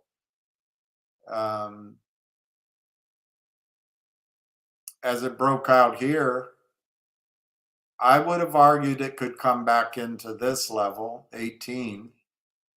But I might have argued it wouldn't have gone back to 14, and it did. So it is volatile, and just because I say it doesn't mean it's right. All right, after a huge rally from below $5 to about $50, silver declined below 12.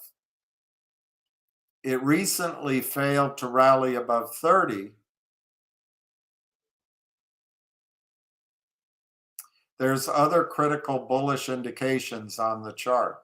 One thing is that silver broke above the declining red and dashed resistance line, and the breakout was confirmed. That means silver can now rally much higher. Exactly, that's what I was trying to tell you. This declining red line, and please, red lines, you can draw any line you want. They also tried the blue one here, and he could have extended the blue one.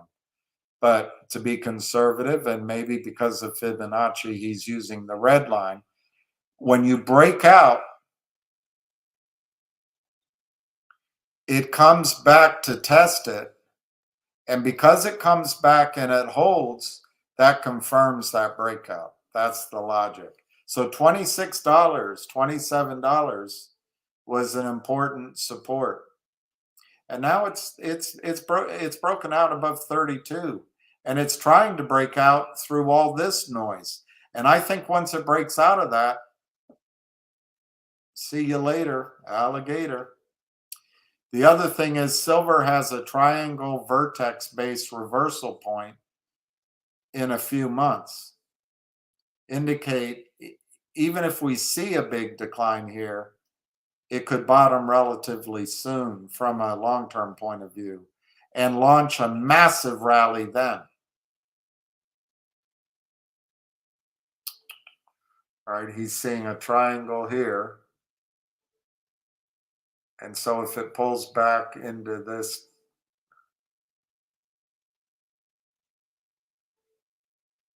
yeah, I guess. I see that triangle.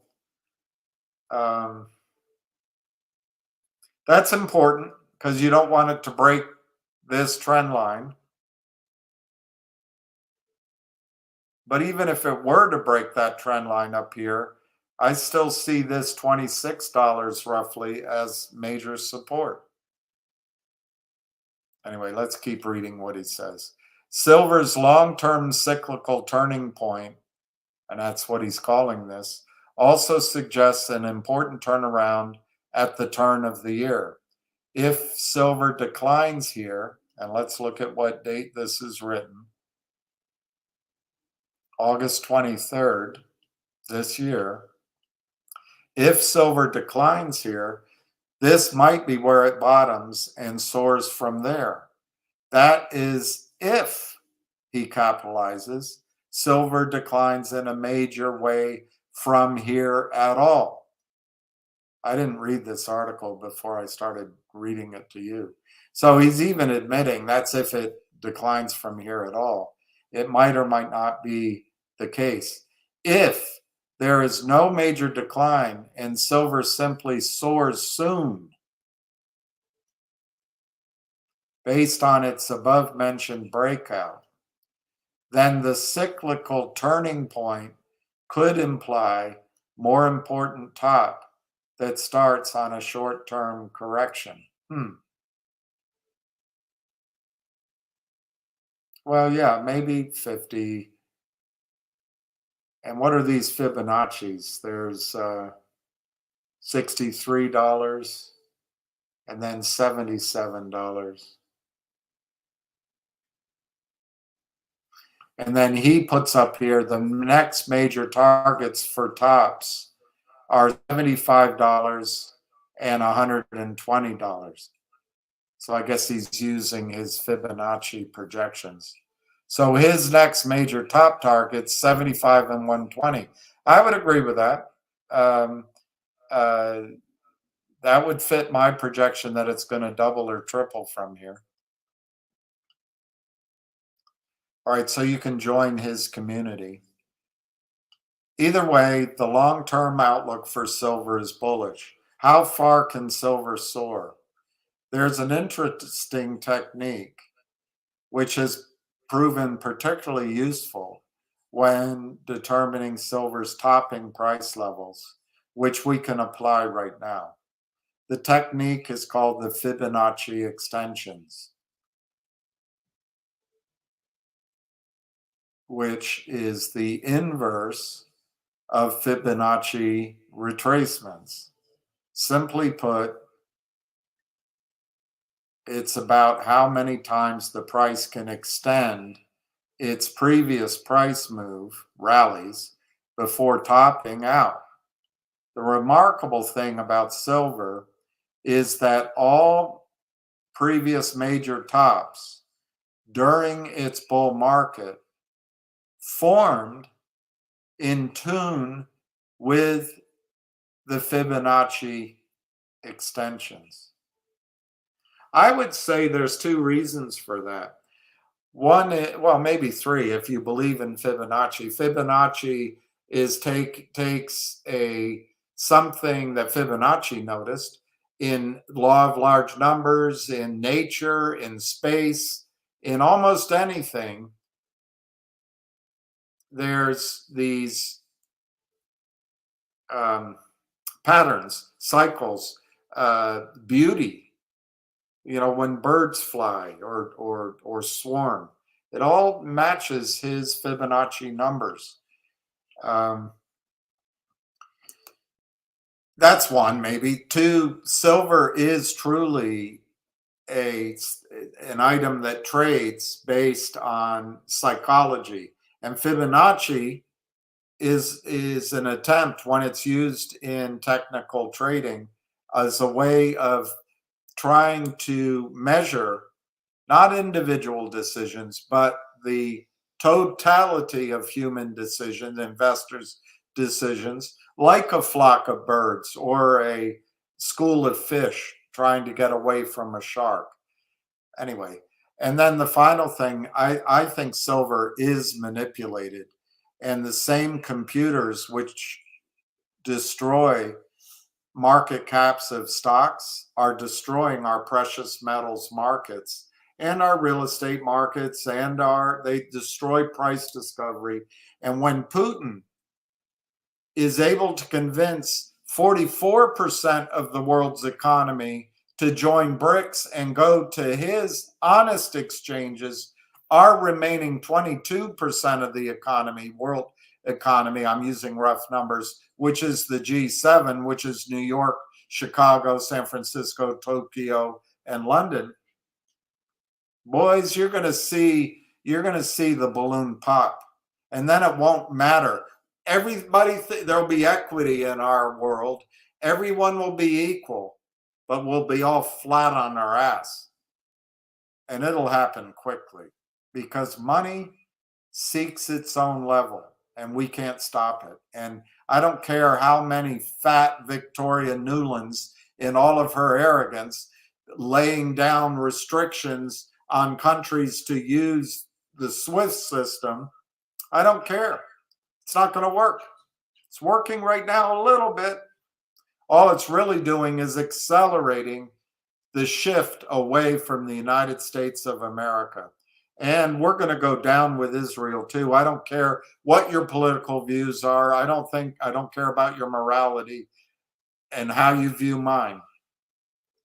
Israel is going to sink to the bottom of the ocean, and we're going with it. And the rest of the world is going to go elsewhere. Silver can protect your financial wealth from the reverberations of that change. Anyway, Fibonacci extensions have predicted all major tops in the silver bull market in 2006, 2008, and 2011. In all cases, the starting point was the same, the 2002 top. So let's go look at it. The 2002 top was $5. right here, $5.13. So it was five, that was the top. All right, let's see what he says.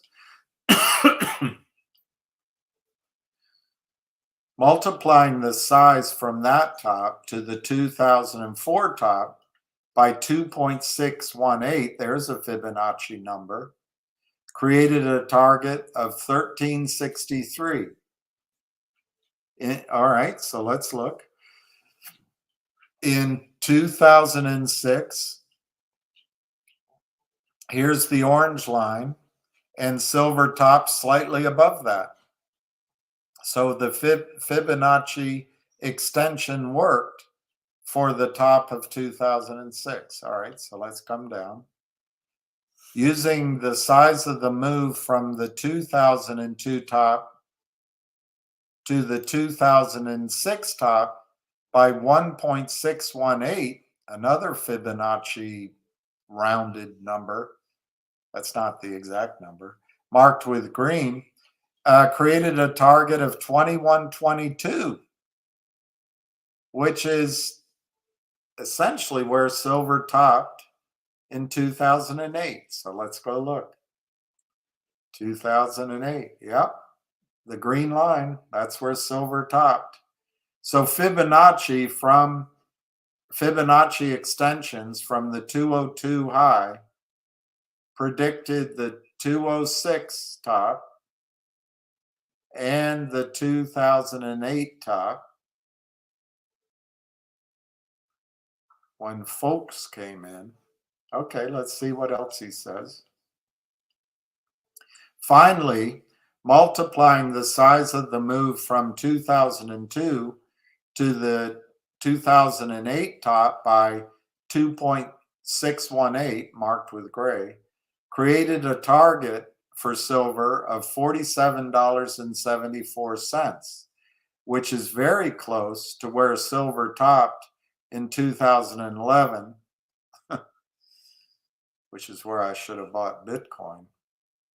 All right, there's the gray line right there. And there's the top in silver. All right, let's see what he's saying. So silver topped in 2011 at 47.74. After that top, silver entered into a multi-year bear market. But silver has been rallying since 2020. Where could silver form its next long-term top? Well, if history rhymes, oh, I hate that. I hate that. Makes me want to regurgitate the whole article. But anyway, if history repeats itself once again, as it's likely to do, then we can expect the size of the move from the 2002 top to the 2011 bottom to be multiplied by the Fibonacci extensions once again. This creates targets of first $75 to $77, which is pretty interesting because that's a target one gentleman had projected $75. So it creates targets of $75 and $120. As I write this, silver is trading below $30, and it was. And I know because I wanted to buy it down there, but I haven't been able to do it. Now silver is essentially $35, $36. But I don't think there's any choice but to just to jump in and say, well, missed the low doesn't mean you missed the trade. So it might be difficult to imagine that silver would be likely to more than double or even quadruple. He sounds like me. Its current price. He sounds like me. But this comes from someone who was buying silver below $5 an ounce. These things really happen. Much has been written about silver's extraordinary fundamental situation, and a lot of it's been written right here in this article. And it's not my point to discuss it more here, but I will. I don't want to discuss near-term trading. I'll do it in other articles. But as far as silver's long-term technical potential is concerned, I presume Zimslaw K. Radomski can say that it looks truly amazing. Thank you for reading. If you'd like to read more and stay up to date, including alerts, I invite you to sign up for my gold trading alerts and my diamond package. And you can also sign up for his free silver newsletter. That's Zimslaw K. Radomski. And here's his picture up here, right here. And he wrote this August 23. And here's his chart. And his target, his next major target for silver, 75 smackers and following 120. And what I'm suggesting to you, you have to ignore all of this. You have to ignore the teens and the 20s.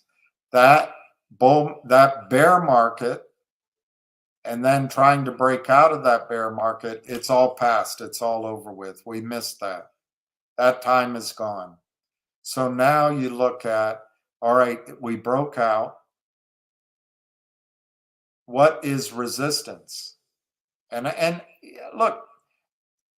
looking at his chart, I can see resistance coming back into the high 20s, the 26, 28, the 30s. But this chart isn't complete because silver has now gone to 36.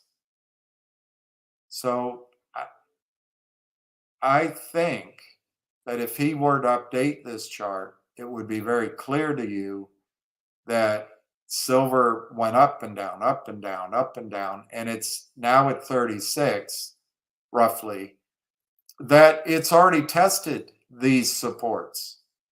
And it doesn't need to do it again. Over here, there's a lot of clutter. Once it gets through 36, all that clutter is gone.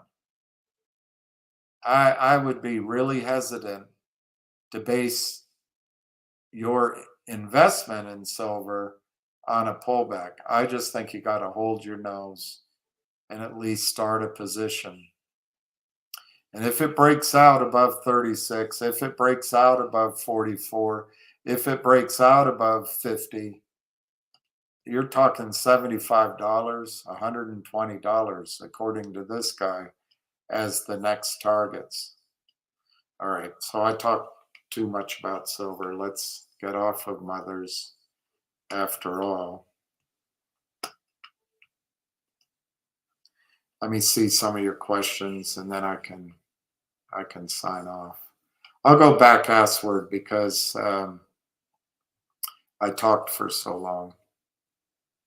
What is my favorite silver stock? There aren't many. There aren't many. I have one that I invested in, but Susan, I'll try to reach out to the guy. I've already done it, and he ignores me. Before I tell you about it, I want to make sure that his financings, which I warned him about, I knew the previous CEO, an older guy, met him up in Baltimore, went to a club, and then anyway, he got kicked out. And I'd known him over the phone for quite a while. And he got in fisticuffs in the men's room with one of the other board members.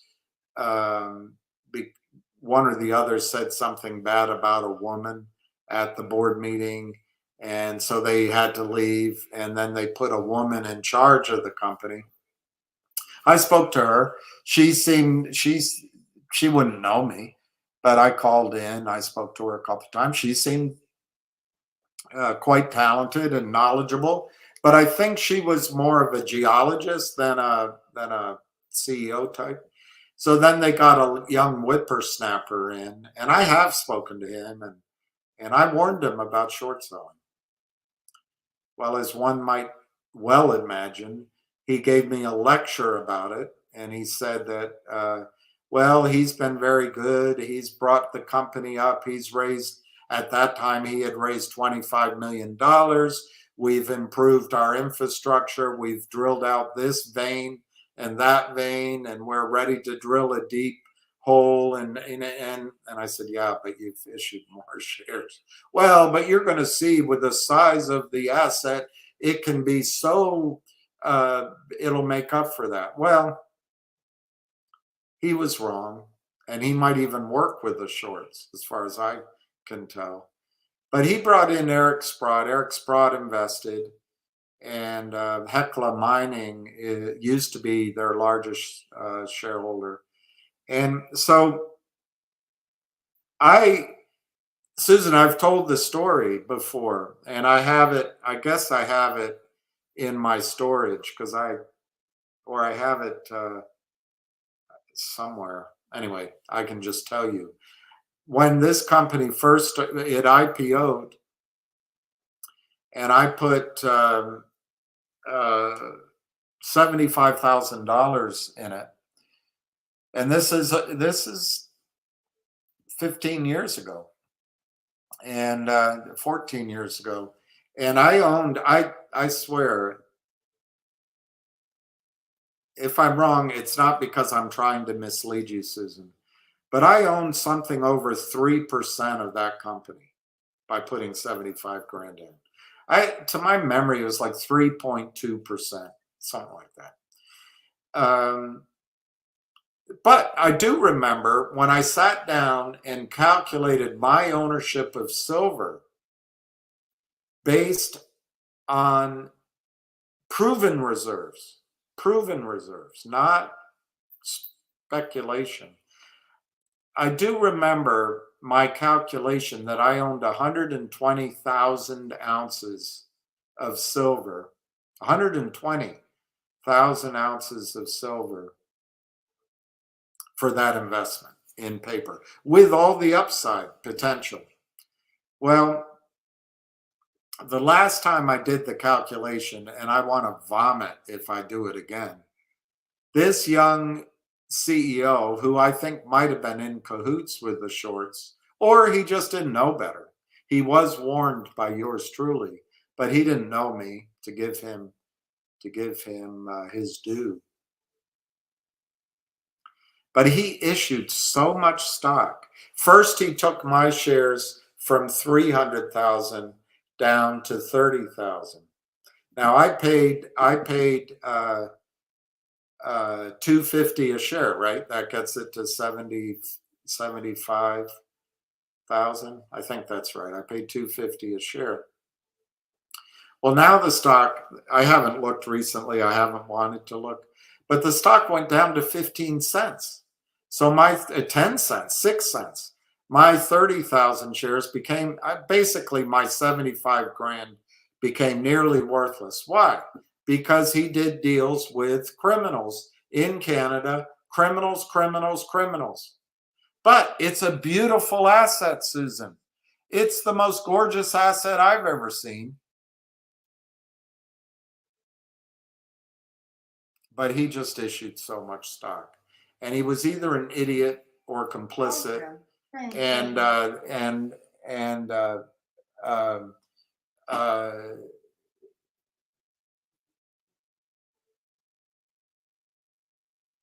he did get Eric Sprott to invest, but I think Eric Sprott now has learned what the short sellers do. So anyway, Susan, that's my favorite company, but I want to talk to the CEO. I want to see if he's learned his lesson. I guarantee you he has not. So before I say it, I don't want you to invest in it, because if that CEO did it once, he'll do it again. So I don't know why I wasted my time on that. My favorite silver company is no longer only silver, and it's very expensive. It used to be called Silver Wheaton. It's now called Wheaton Precious Metals. And I can't remember the symbol. WPF, maybe? That's that's my initials. WMF, Wheaton Precious Metals. WPM, maybe? Anyway, just Google Wheaton Precious Metals. And I think it's 100 and something a share. I like that one a lot, and that's going to go a lot higher. Its business model is it lends money to miners in return for a royalty stream. But that's probably not the kind of stock you're looking for. I like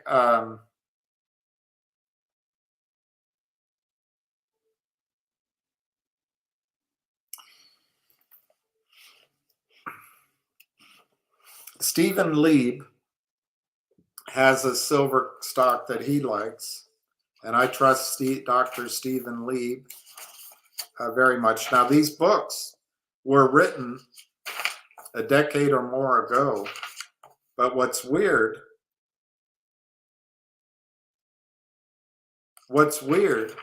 is because of the bear market, everything they say still applies. So I like Endeavor Mining. Now, Endeavor Mining, I think, is gold more than silver, but I like Endeavor Mining. That's in Africa. Let me find his silver company. Yeah, here it is. Fresnillo. And now for something completely different, he says. This is a mid-sized company, and it's called Fresnillo. The symbol is FNLPF. FNLPF. Let me make sure it still trades before I tell you about it. FNLPF.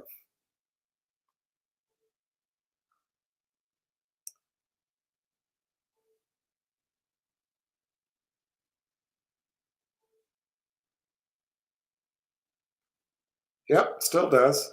$10, $9.81. Frank, Nancy, Larry, Paul, Frank. So 981, it's down. But let me just tell you what Dr. Stephen Lieb said about it. And you can trust him. I trust him.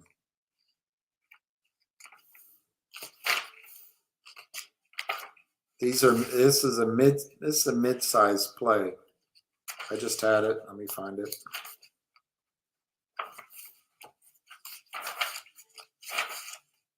Fresnillo. So that's Frank, Nancy, Larry, Paul, Frank. Why he likes Fresnillo.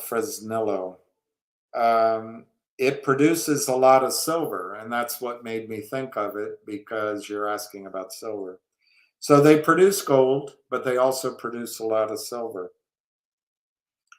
So in the coming years, according to Dr. Stephen Lieb, silver is the one commodity likely to give gold a run for its money.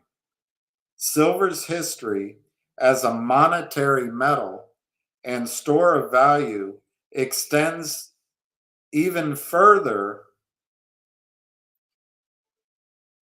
than when Israel belonged to the Jews. Some 4,000 years ago in ancient Greece, by the way, I looked that up, and I'm not a biblical scholar, but Abraham promised Israel to his descendants. Abraham did. I just Googled it. And it's a psalm or a it's not Paul, but it's somebody, Leviticus X1 or something. And I'm trying to be respectful. The fun I'm making is of myself. I don't I don't have that ability to remember those things. But it said that Abraham promised Israel to his descendants right after God told Abraham that his descendants would be as many as the stars in the universe. So I Googled, who are Abraham's descendants? Jews, Muslims, Christians, I think, and it had some others in there. It had other descendants that Christians wouldn't like to see. But Abraham's descendants were more than just Jews. Anyway, I don't want to get in the discussion. Gets me in trouble. All right, so some 4,000 years ago in ancient Greece, and I think that was prior to God's promise to the Jews, it became the first metal to be used in trade. Since then, since 4,000 years ago, silver coins have often been legal tender. And by the way, Dr. Stephen Lieb is Jewish, so don't get mad at me. Silver coins have often been legal tender, and countries, including the United States, have used silver to back paper currency. Page 225 on Dr. Stephen Lieb's book, Investing in Gold. Silver has a lot in common with gold, but silver is less rare and more easily tarnished. It's also less dense. This bears on silver's suitability as a monetary metal because it means that silver takes up more space than gold. And this is a consideration when you're storing your wealth.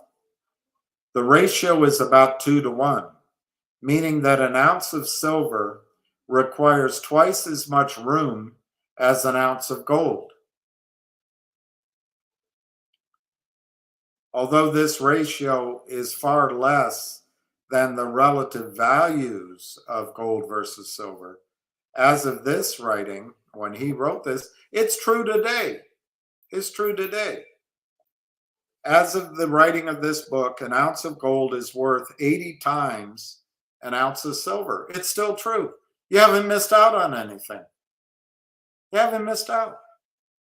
It's still early stages. It's still early innings.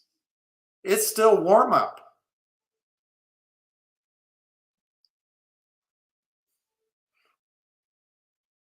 Often, being a little better translates into a dramatic difference in value. So this 2 to 1 and the other things, silver is less dense, it can be tarnished, that's enough to make gold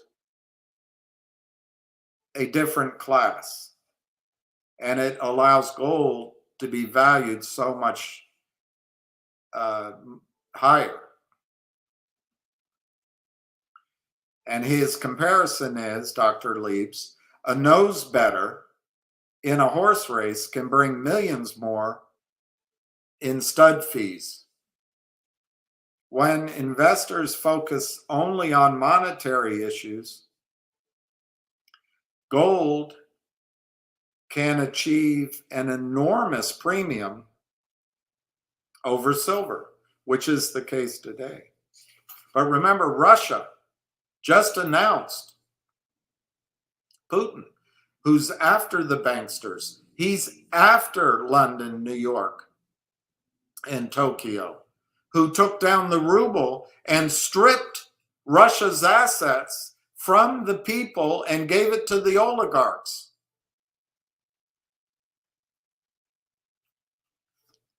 And I had a Russian girlfriend, I did, and she pointed out to me some obvious characteristics of those oligarchs and whose money they used to steal Russia's assets from the people. All right. So when investors focus on monetary issues, gold can get an enormous premium over silver, as is the case today. That's over a decade ago, it's true today. Silver also differs from gold in having important industrial uses.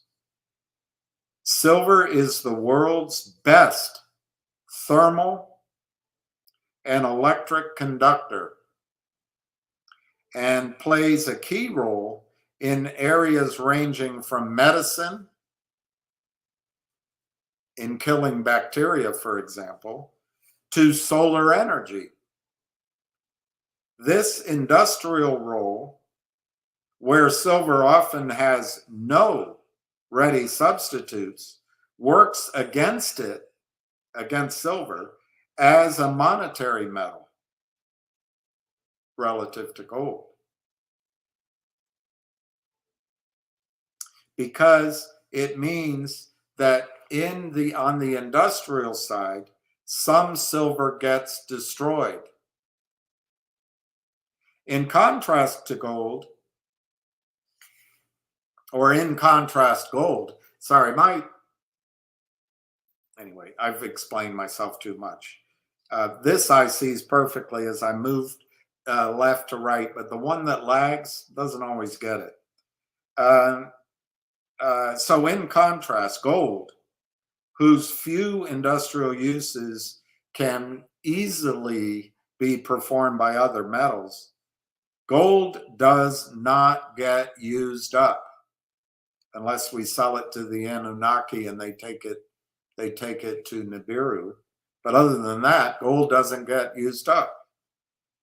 It's thought that almost every ounce of gold that has been mined still exists on the face of the earth. Being fixed in quantity is exactly what you want in a monetary metal. There are people that think a lot of our gold went to save the atmosphere of Planet X, but those are for science fiction movies. So all this said, silver will continue to be seen as a store of value and to be prized in jewelry. It's silver's simultaneous leverage to monetary inflation and industrial demand makes silver unique.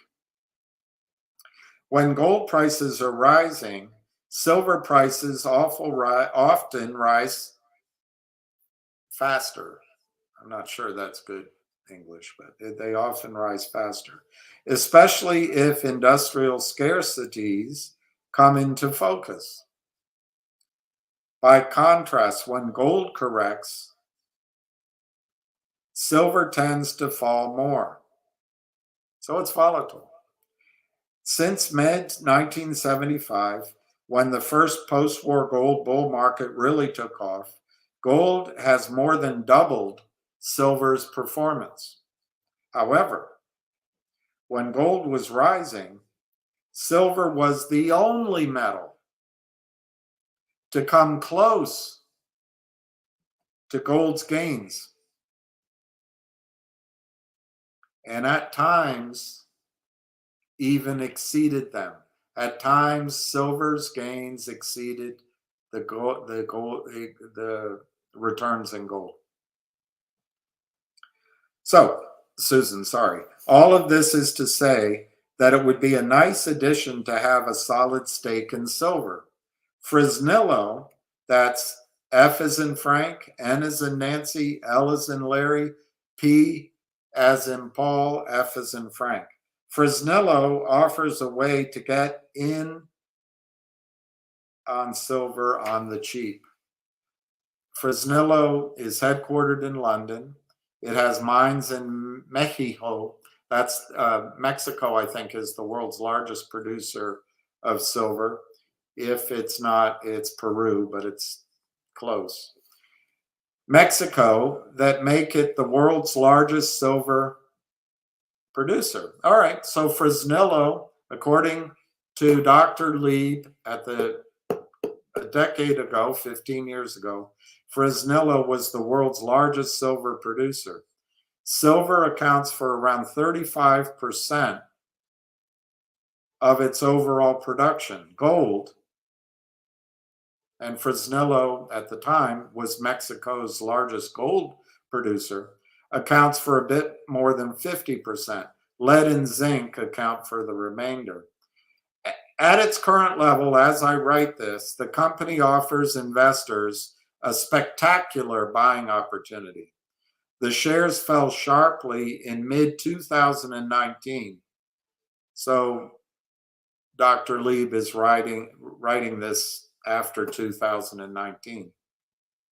The shares fell sharply in mid-2019 when the company reported that projects to boost production at 2 of its 7 mines were taking longer to complete than expected.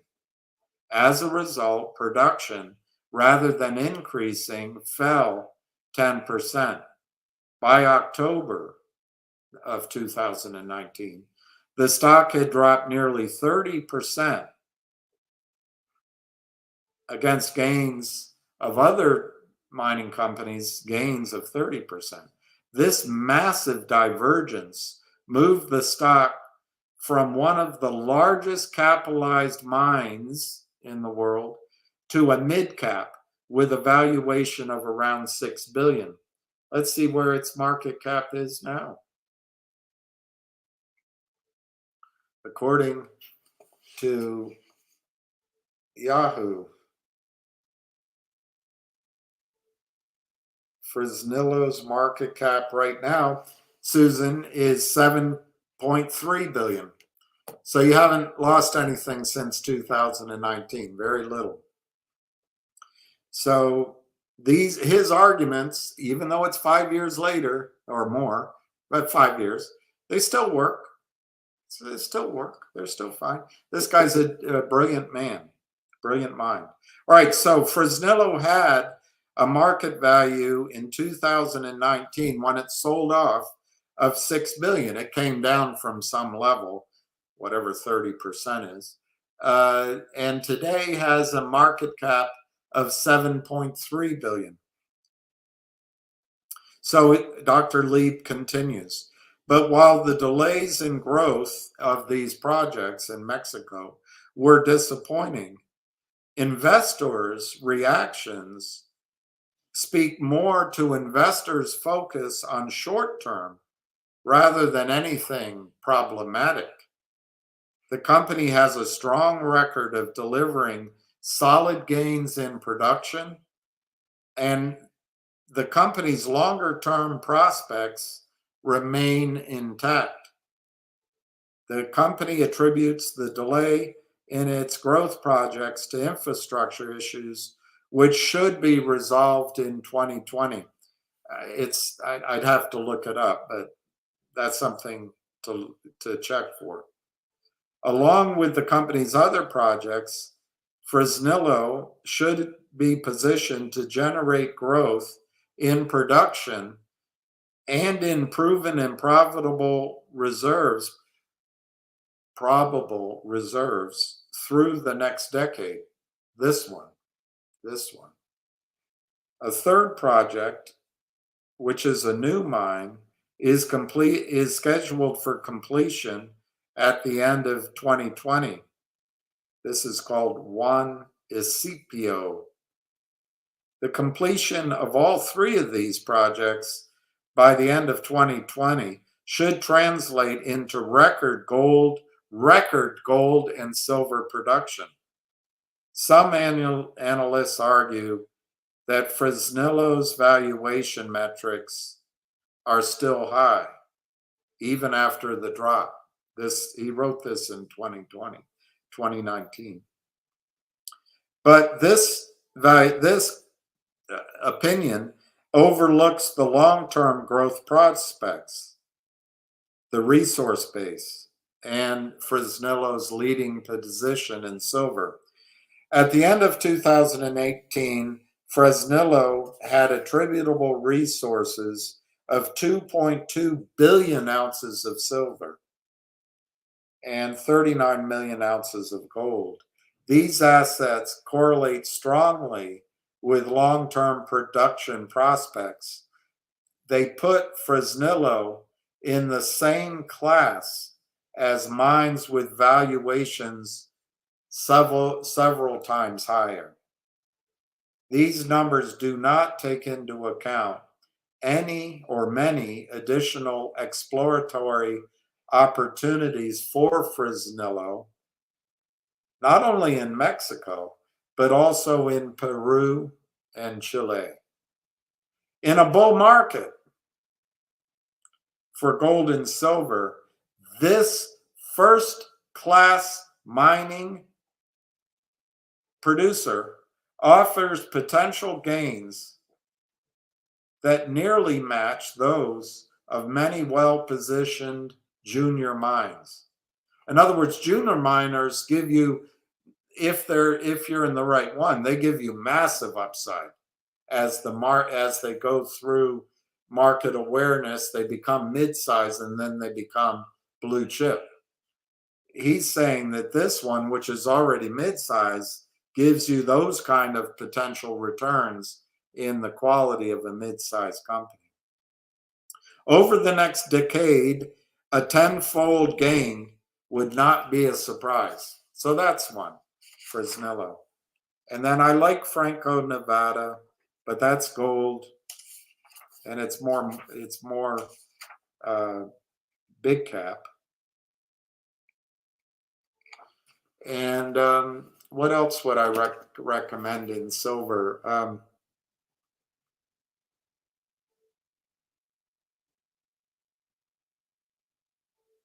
Well, Susan, there's one other guy I read to you from him.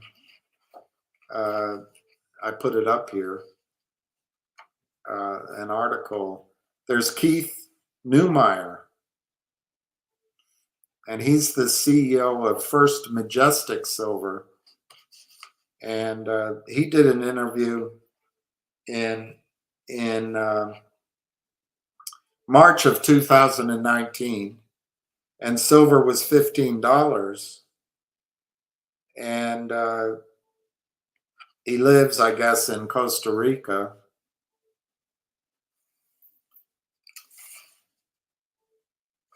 And let's go to the heart of his interview.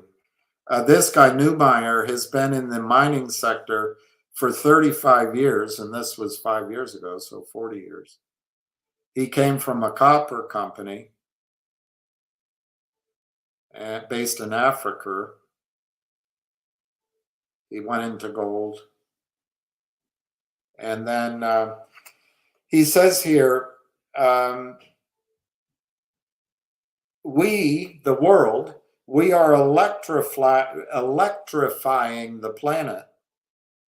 And we're adopting new technologies to do better things as a human race. All of these things that we're doing on a daily basis require more and more silver and copper. So according to Keith Neumeyer, CEO of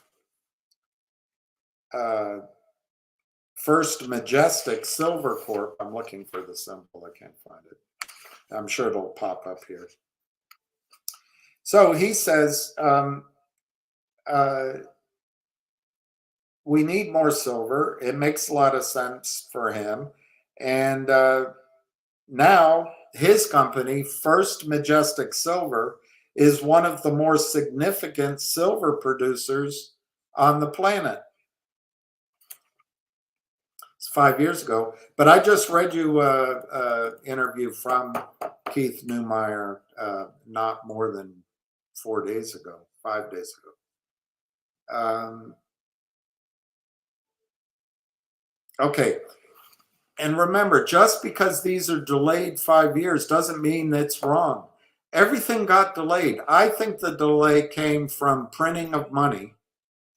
It also, we had the pandemic, which put a kibosh on everything.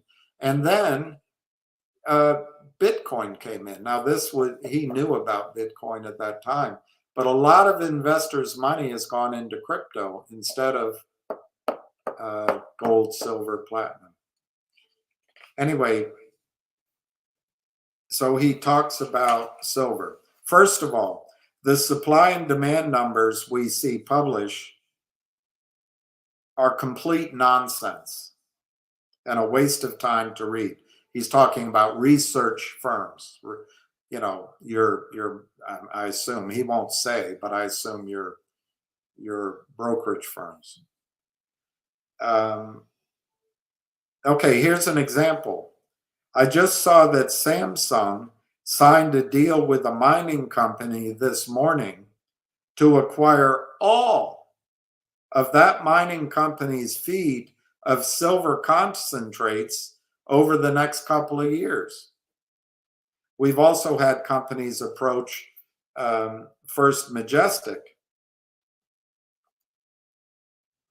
for supply.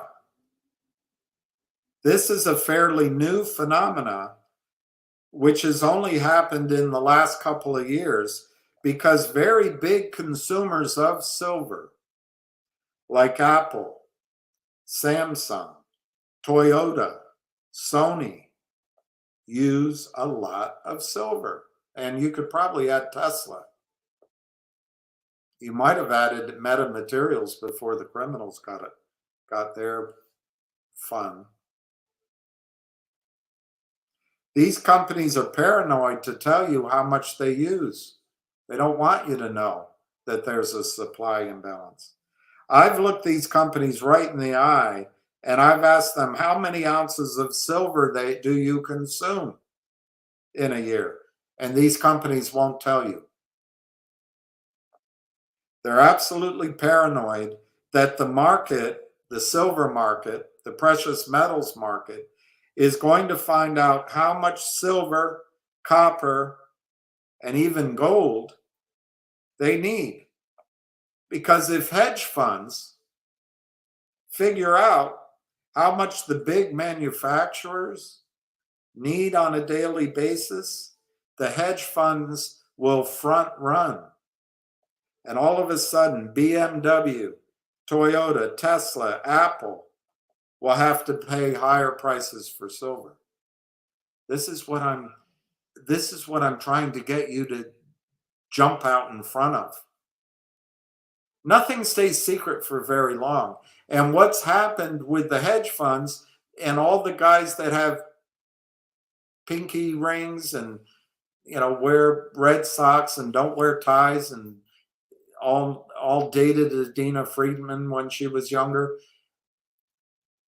they all are in NVIDIA. And they have to see NVIDIA through to the end of the year.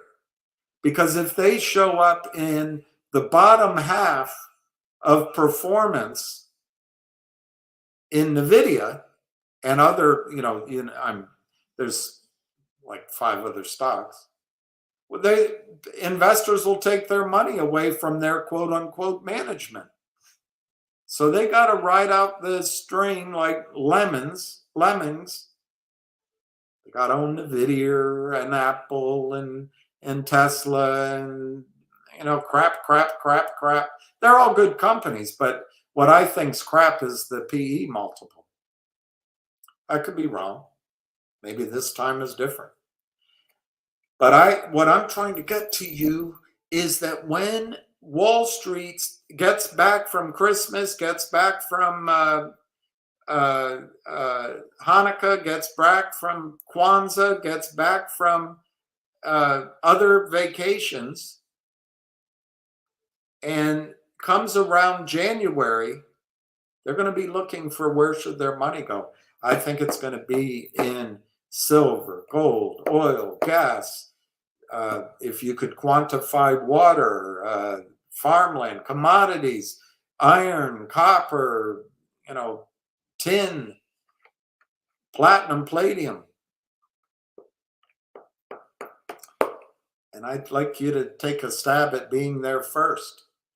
The downside in silver is a little bit more than it was just 3 weeks ago, just 2 weeks ago, just a month ago, just even a week ago. The downside is more. But that's the facts, Jack. Can't change that. On the other hand, if you believe charting, and I do, the support for silver isn't all the way down. I would say the support for silver right now is 32 range. If there's a pullback, I'm not sure there's going to be. But if somehow it broke that, maybe it's the high 20s, but I don't see that happening. We'd have to see a financial panic. And I will warn you that next year or the following, when we have a financial panic, which I think will come, and the stock market collapses, everything will go down as margin calls are being met. But you can't plan on that. But certain assets will bounce right back up. And real assets like gold and silver, oil and gas will recover. And particularly if they're cash flowing. There are a lot of people out there trying to find out how much silver is in a cell phone. China,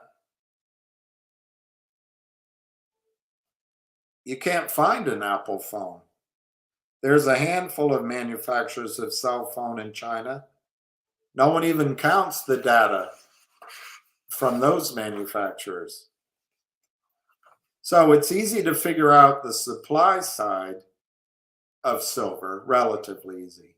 But it's almost impossible to actually figure out the physical side. And that's what I'm telling you. Silver physical supply and physical demand is in deficit. And it's covered over by paper, by counterfeiters. And Putin is on a mission to pay back London, New York, Chicago, and Tokyo for what they did to the ruble in the late 90s. Get in early. It's going to be fun.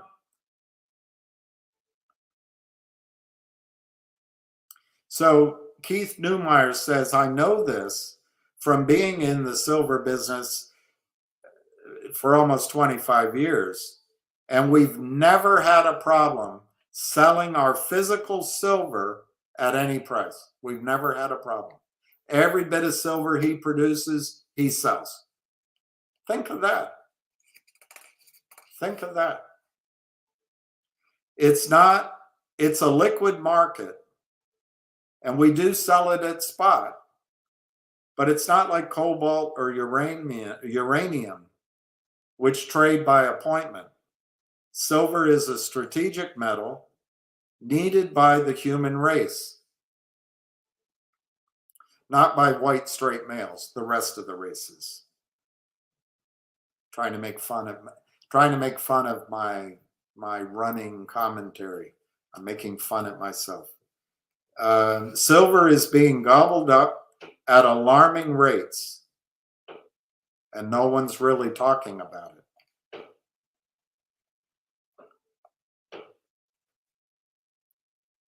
Okay, a company like DuPont, I bet you didn't know this, Susan, if you're still here, I hope you are. Companies like DuPont, for example, DuPont is the largest manufacturer of silver paste, which they use for the manufacture of solar panels. They tried to bring the price of silver down. And they also tried to bring the quality of the paste that they manufactured down so they could bring the price down and make a profit. So they're using less silver, and they've been doing that for 20 years. Of course, any technology company who follows this path could become more efficient over time. But there is a limit to how low you can go in silver in the case of solar panels. And DuPont is pretty well at that limit now. I haven't seen the 2018 numbers yet. But as a human race, we consumed 100 million ounces of silver in 2017 compared to half that amount 3 years earlier. Now, I showed you charts, which I can't find quickly, current charts, which showed the deficit of silver over the last 4 or 5 years, all in the red. And there's no historic parallel.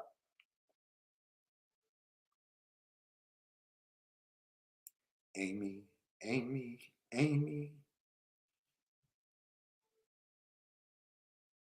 There's no parallel. Amy. I can't remember the words.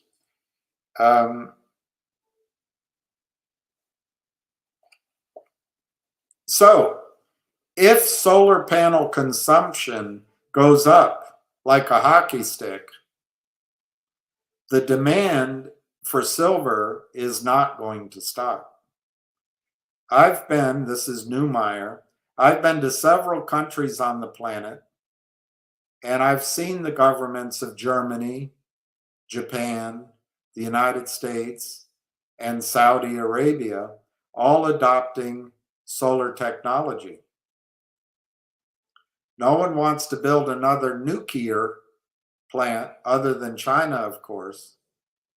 You talk about Japan or Germany building another nuclear plant, and it's like, forget it.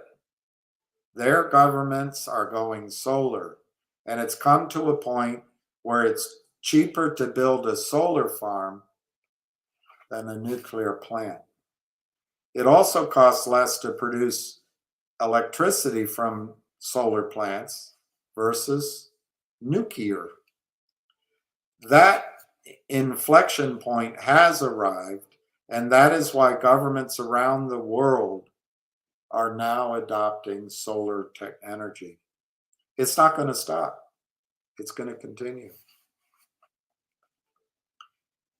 You've mentioned that there's a 500 million ounce deficit over the last decade. Where is that metal coming from? So Neumeier answers, none of the numbers are accurate. It's all counterfeit. It's just like your stock trading. It's just like Wagner and Friedman and Gensler. Everything's hidden for the banksters. Putin's going to change that. And you can disagree on my politics, but mark my words, Putin is going to change it. Precious metals markets, commodities markets, financial markets, money markets are going to become transparent. I think it's going to happen outside of the United States. Now, it may be that as Putin realizes the power of cheating 20 years from now, that they get corrupt too. Maybe. I think young people are going to change it. My generation may be able to teach younger people what it used to be like, but I think younger people are tired of being lied to.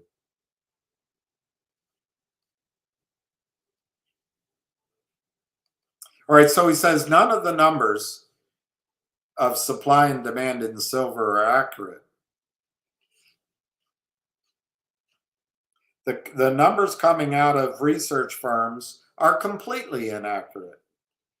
And I can tell that just by talking to people within the silver sector.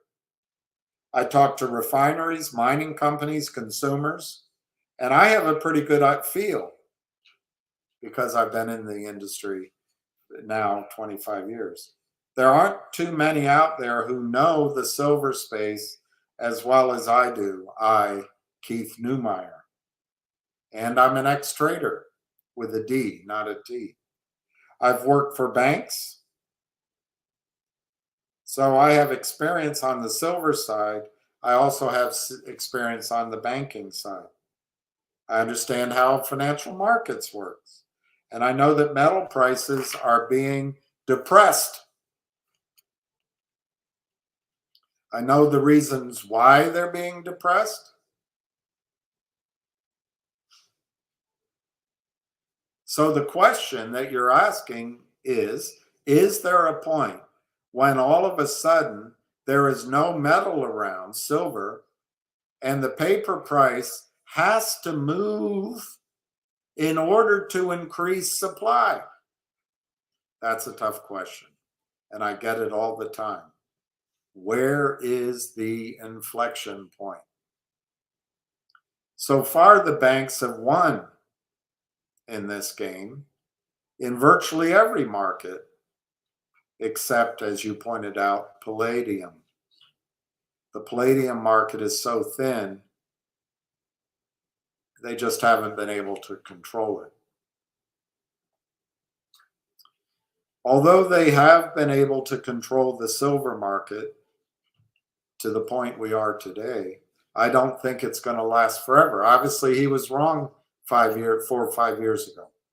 They continued it. But it doesn't mean he's wrong in his logic, and it means we're closer to that point. Okay, so I don't think it's going to last forever. I can tell just by who's coming through Silver Majestic's doors, and from talking to refineries and seeing the mining companies around the world reducing their silver output. Show me a mining company that's actually increasing their silver production. I don't know one. It's just a function of silver being a lot more rare than people think it is. A shocking stat to me is that while the current gold to silver ratio is about 85 to 1, I think that's still true right now, roughly. Might be 80, 82, 78, 86. But in 2019, it was 85 to 1. It got to 120 to 1. You haven't missed out. You haven't missed out. All right, so here's his shocking stat. Susan, if you're still there. A shocking stat to me is that while the current gold to silver ratio is about 85 to 1,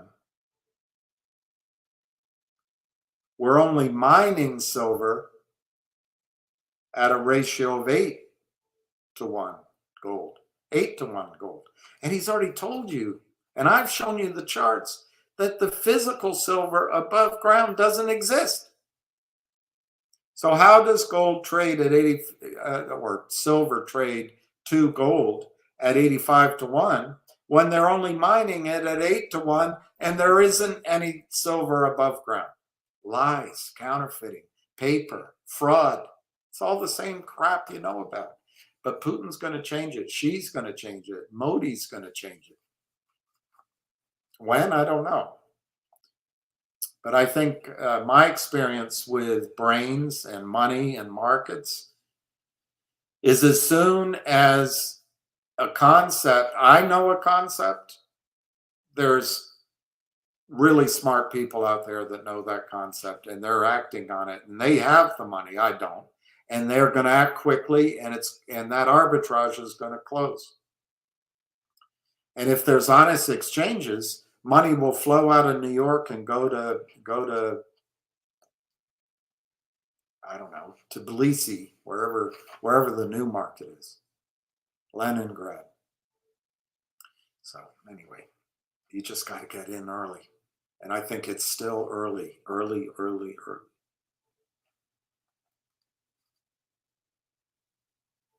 Okay, he gives you a little history here, Susan. When the British pound was first introduced, and it's the pound sterling, it refers to silver. So when the British pound was first introduced, they based it on what Sir Isaac Newton thought was the silver to gold ratio in the Earth's crust, which was thought to be about 15 to 1 at that time. 15 to 1 at that time. And that's how they valued the pound.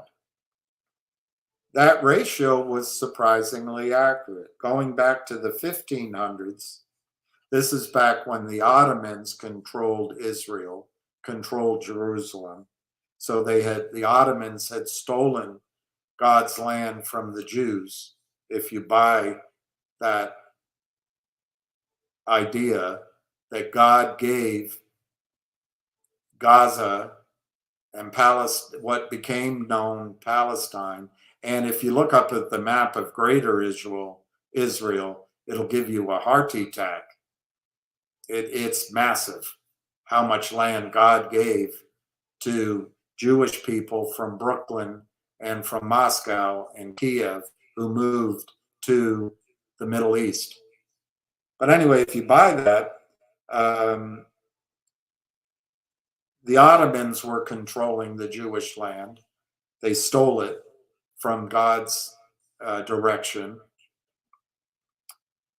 And I've already pointed out to you, Abraham has a lot of descendants, and they're not all Jewish. Going back to the 1500s, when they created currency, Newton was able to determine the 15 to 1 ratio somehow. He doesn't know how Newton came up with it, but it worked. He did it. We've mined and traded gold to silver around that level for several thousand years. But it changed in the 1970s. And it all started when the US president took the United States off the gold standard in 1971. He said nix on that. All of a sudden, the banks started to trade silver and they started trading derivatives. The COMEX was formed around the same time, and the banks started hedging the metals. They did it for commercial reasons, and it started off legitimately for stability, for industrials, miners, and consumers. It worked, but over time, with the fractional banking system that bankers have, they got greedy. They decided to start writing contract after contract, and they realized there was no limit on how much they could actually write. This is what I think Johnny Tobacco, maybe not intentionally, but he's leading Nextbridge down this path. I think by trading on blockchain, derivatives will be created, and it'll be a printing press. But you guys love Johnny Tobacco. I don't know him, but I think he's leading Nextbridge down a primrose path. The COMEX rules are very specific, whereby there is no limit for a short position. So whether it's HSBC, UBS, or whomever bank, if they want to sell a gazillion ounces of silver, a gazillion, that's a lot of ounces. That's more than a trillion, a gazillion. If they want to sell a gazillion ounces of silver, they simply write a contract with no controls. If you want to buy that much silver, though, there are controls. Doesn't it sound like our financial markets that Ann Wagner doesn't want any transparency on? So how do you have a system where you have a limit on the buy side, which is like CEOs and ourselves, we can only buy stocks once, and we can only report honest information. But the criminals can create derivatives, counterfeits, they can sell, and Ann Wagner and Adina Friedman Gary Gensler do not care.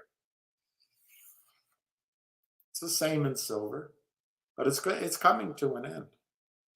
And in silver, it's coming really, really quickly because silver is unique. It's not a company. It's physical. Let's get physical, physical. What a stupid song. Was that Olivia Newton-John? Nightmare.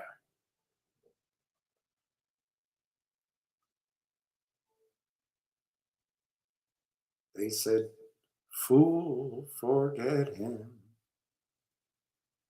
But my heart says, don't let go. Na-na-na, na-na-na. I'm hopelessly devoted to you. How could she sing that song and then sing, let's get physical, physical? I guess she did it for the money. So how do you have a system whereby you have a limit on the buy side, but you have no limit on the sell side? The system is rigged for the banks. Do you think the BRICS meeting going on right now, and with the Soviet weapons working better than US weapons and Putin running it, and the BRIC system coming, and they have an electronic alternative to SWIFT, and all of the young people in the world, all of the emerging economies of the world, the so-called South, are joining with Putin? How long do you think that worldwide supply of silver can be rigged?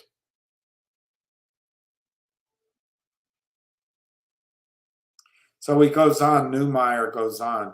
Being an ex-trader myself, I understand how most hedge funds around the world manage their book.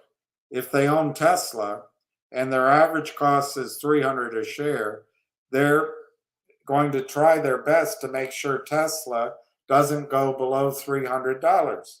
They're going to stand into that $300 a share, probably get all their buddies to stand in as well, and get as many hedge funds as they can support the price of Tesla. Then they'll go on CNBC and they'll tell the world how great the story is so that all the retail people will come in and buy Tesla. Then their quarterly statements at the end of each period look okay. I didn't read this before. I haven't read this. I'm not sure I ever read this article, but it's interesting. It's a lot of stuff I tell you. So then if their quarterly statements at the end of each period look good, and if they look okay on paper, everyone's happy. That's what's called managing your book. And where does managing the book end and manipulation begin? Ann Wagner doesn't care about that answer. Adina Friedman doesn't care about that answer. Putin does. She does. And by the way, doesn't matter. In physical silver, there's not enough physical silver above ground. It's not going to matter. At some point, it's going to be a bust for these shorts.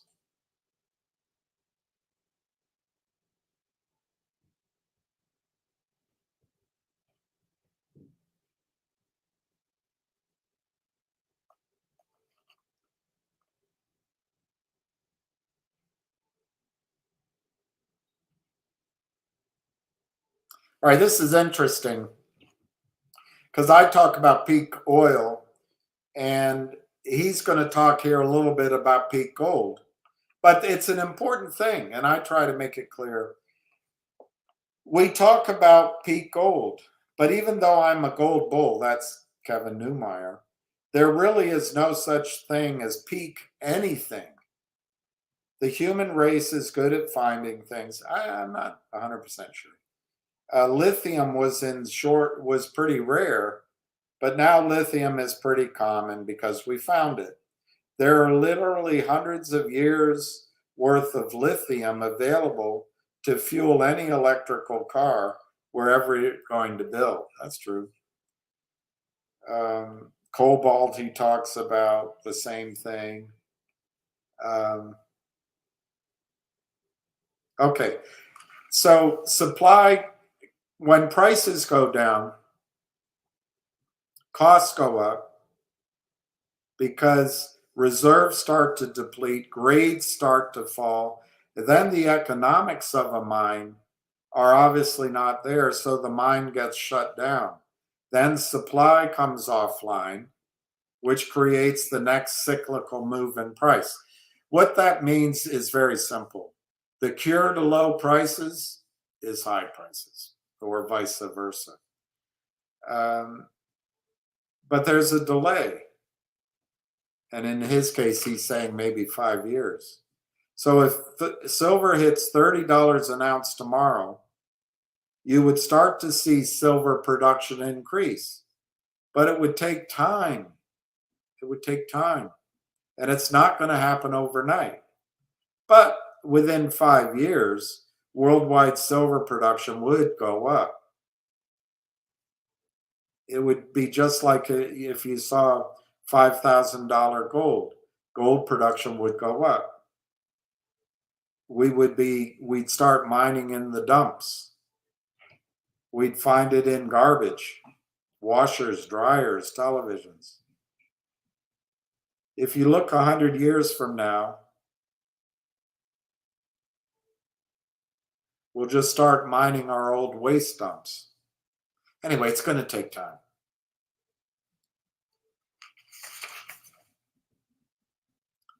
It all comes down to the pricing mechanism.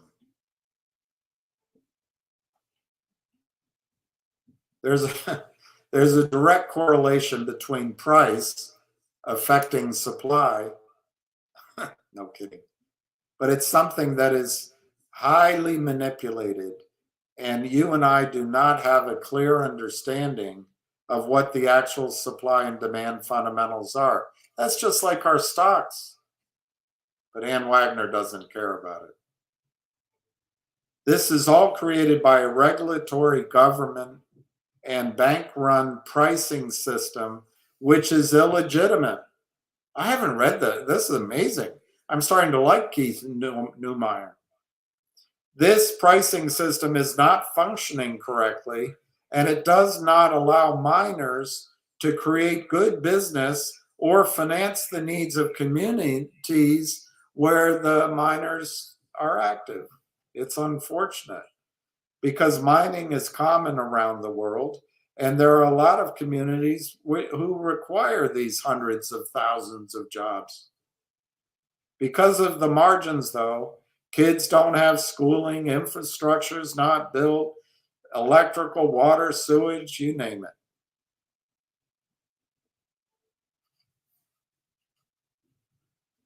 The top 5 high-tech companies. You know what that is? That's the magic 7 stocks. He's almost done, by the way. That's the top 7, the 6 sisters, it's everything that's up. The top 5 high-tech companies in the United States would not exist without mining. Hell of a statement. Yet the 5 electronics manufacturers in the United States have a market cap 10 times the market cap of the top 50 mining companies in the world.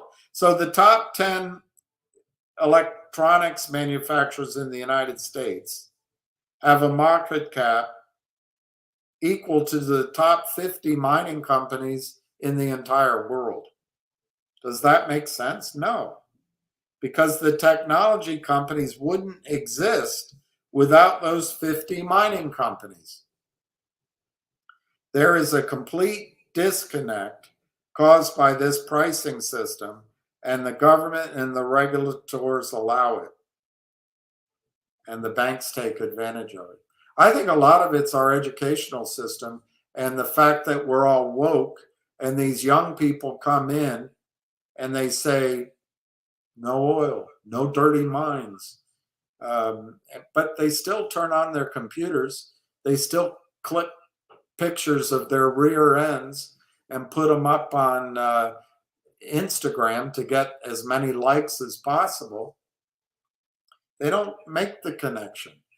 You turn on your light, you don't think where the electricity comes from. So if we eliminated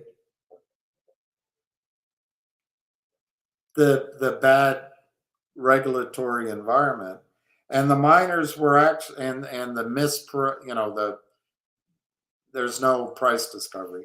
If miners were actually allowed to price metal, silver in this case, efficiently, just like Levi's or BMWs or computers, it would work. All these companies can price their own products, and they know their margin requirements and what shareholders need and dividends and all that. But for some reason, the mining sector and a lot of these low price company stocks, aren't allowed to do anything like that because the miners do not have control of price, just like in our CEO's land. We're always on the edge of a cliff, constantly at the mercy of the high-tech companies, the governments and the banks, and the criminal short sellers, and Ann Wagner couldn't care less. Prim and proper Ann Wagner.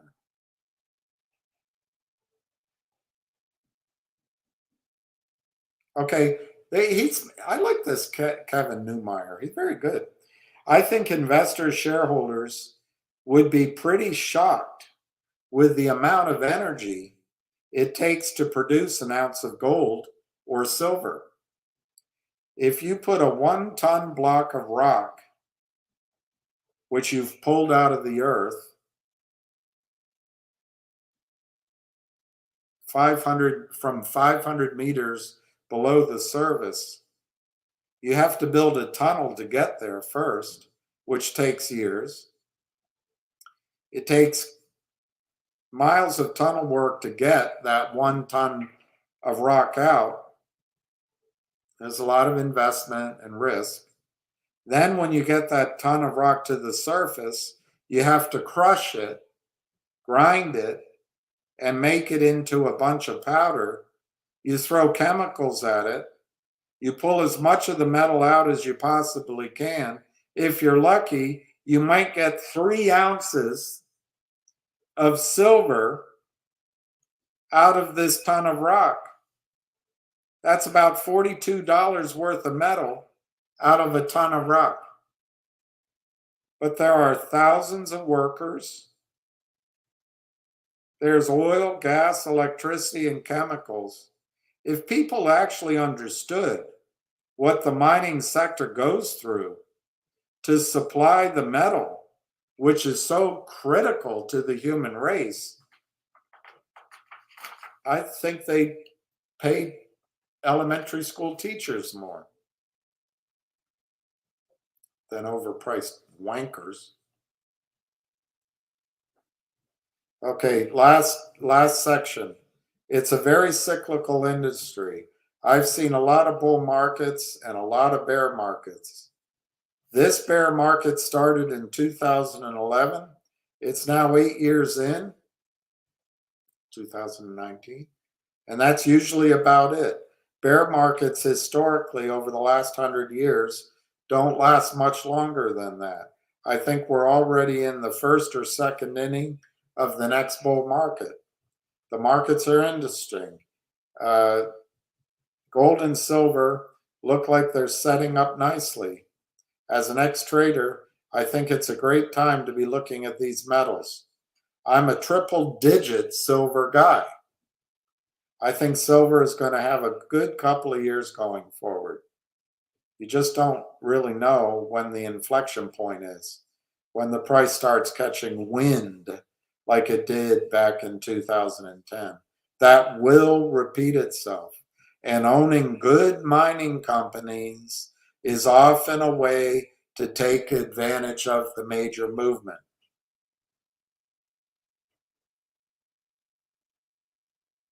His Twitter account is at Keith Newmeyer, Keith_Newmeyer. And First Majestic's website is www.firstmajestic.com. I might follow him. So anyway, Susan, that's the other one I like, First Majestic Silver. I'll give you some other names, but that's the other one I like. Long answer. Oh, I'm wrong on that price. Sorry about that. WPM is $66. I must be confusing it with, I can't remember, one of the other producers. So Julie, I will predict that WPM will be $100 stock. How's that?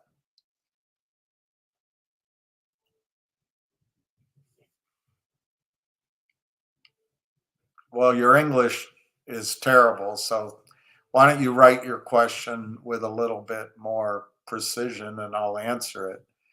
But if you still own MMTLP, it says sucker on your forehead. Move MMTLP while there's still seats on the aircraft, while there's still seats on the bus. Move MMTLP to real shares, physical shares of NextBridge at the transfer agent. If you haven't done that yet, don't ask any questions here. Will Finger see its run in 2025? Ham thinks Fingers could see its run any minute. And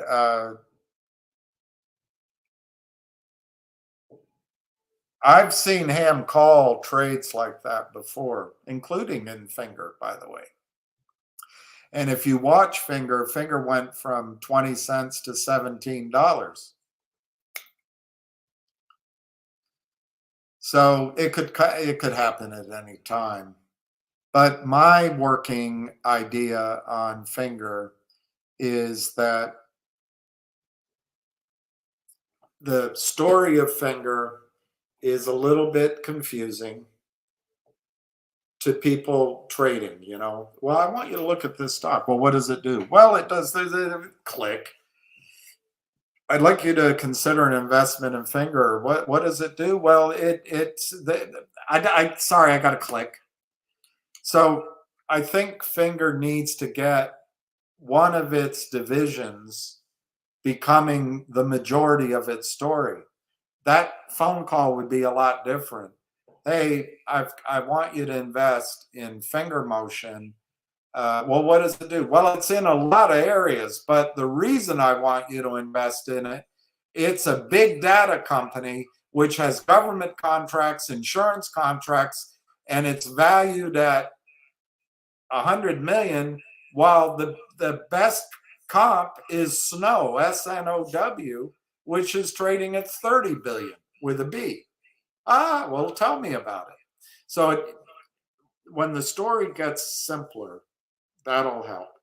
When the revenues, cash flows, and earnings are predictable, repeatable, and growing, the market will be able to discount future earnings and give the stock a value that I think will be much higher than it is here. And I think Finger, once it's repriced based on those items, could trigger a short squeeze. It could be a slow motion squeeze, and then suddenly it happens. What do I think the catalysts are for Finger? I think if indeed a large brokerage firm put out a research report, a buy recommendation to a significant number of brokers, that could be a surprise that gets the stock running. I think further clarification on two areas, two aspects of Finger. I'll just be simple: big data and government contracts. as those grow, I think finger could reprice. And I think what's really going to convince you is when their earnings are positive. And maybe there's 2 or 3 research reports. By then, it'll be too late to buy the stock at a discount.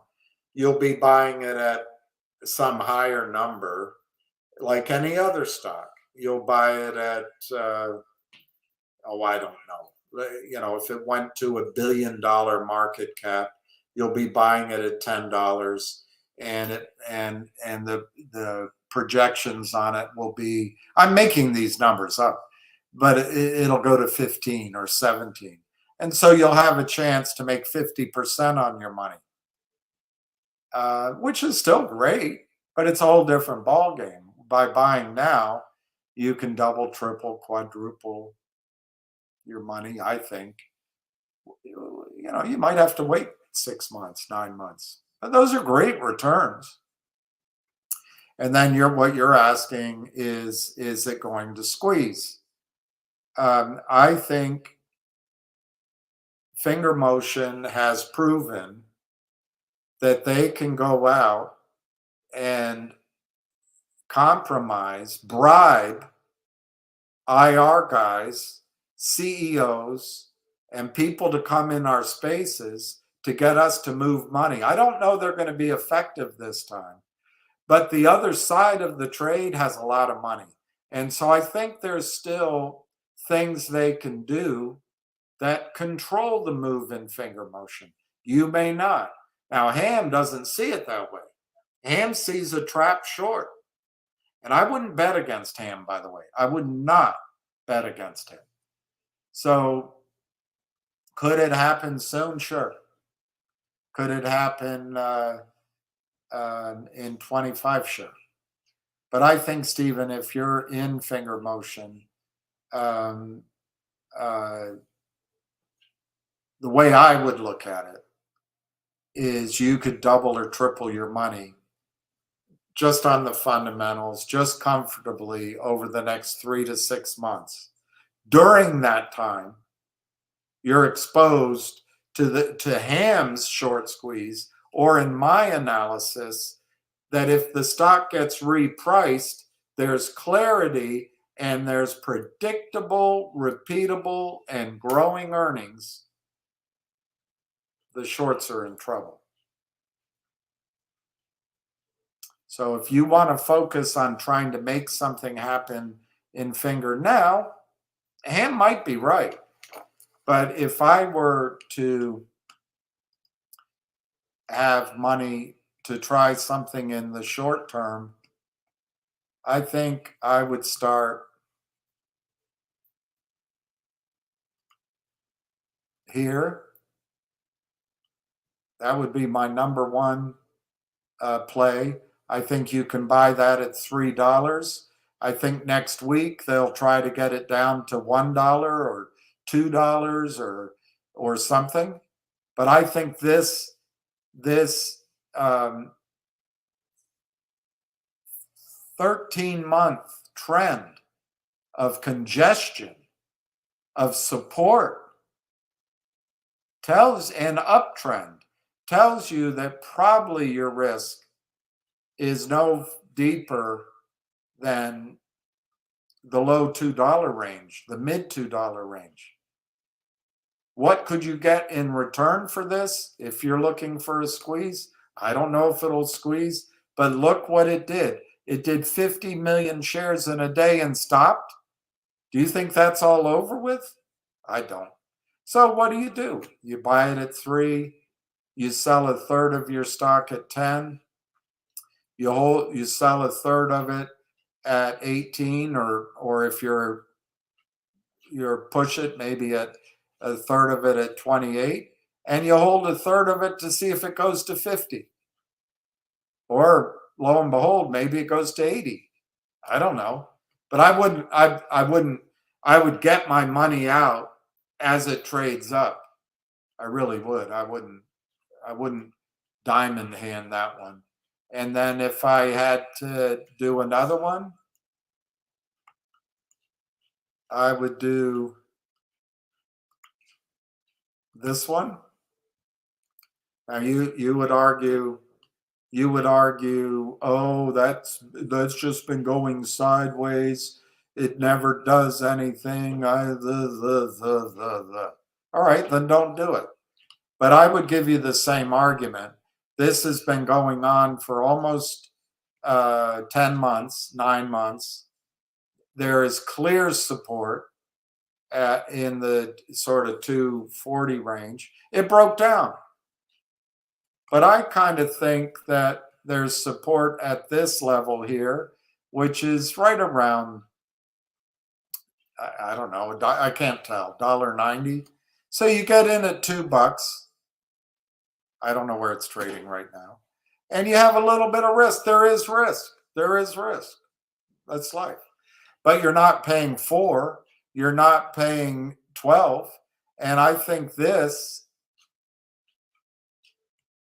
has risk-reward ratio upside. And I would guess if you paid 2, you could sell some of it at 4.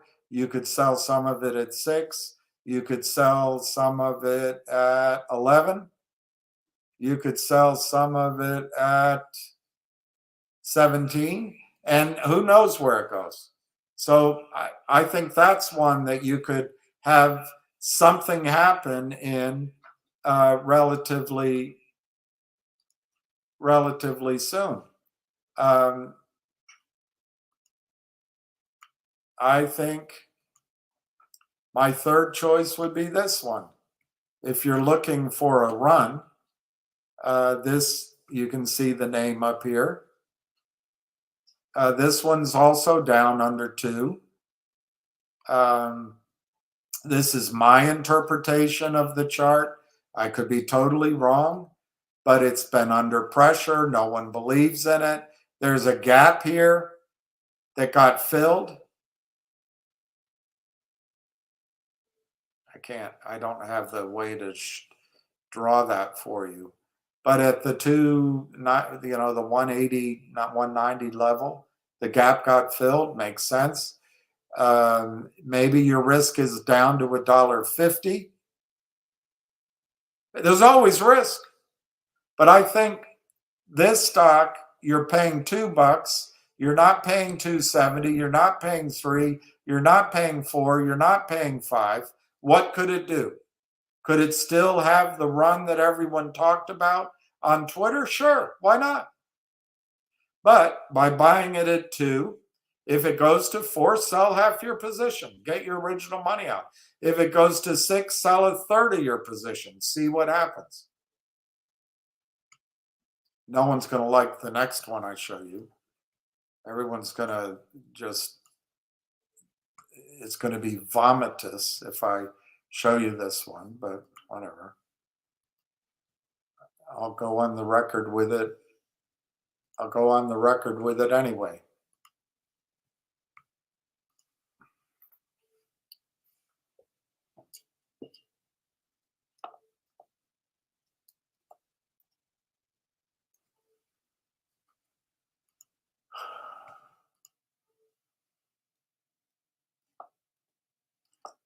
Now, I don't think this one's going to squeeze or have a run, as you put it.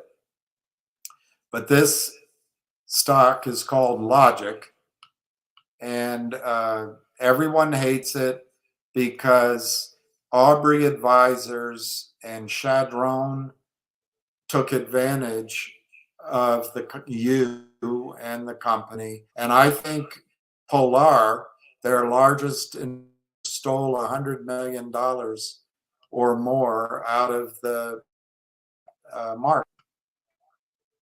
But let's go back 3 years, see what that does. Now let's go back to 2 years. Yeah, okay, that's the one I'll show you. All right, so this is Logic. I think now is the time for this one, Stephen. I think now is the time. Why? Because of the announcements they've made. But no one's believing the announcements because there's no research analysts, there's no trading desks. So you have to have the courage of your own views. But logic right now is trading at 2 cents. 2 cents. I would argue that somewhere in here is your support. They had this time where it broke down below there, which I think is when they were raising money early this year, which they announced.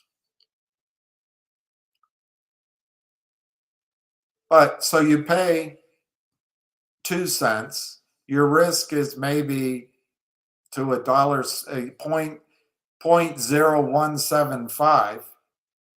Oh, I don't want it. It's flat. It's down. It's not doing anything. All right. Okay. Don't do it. But I think this is kind of your breakout. But this could be your breakout. And I'm not going to draw any more lines. You can see some other levels there.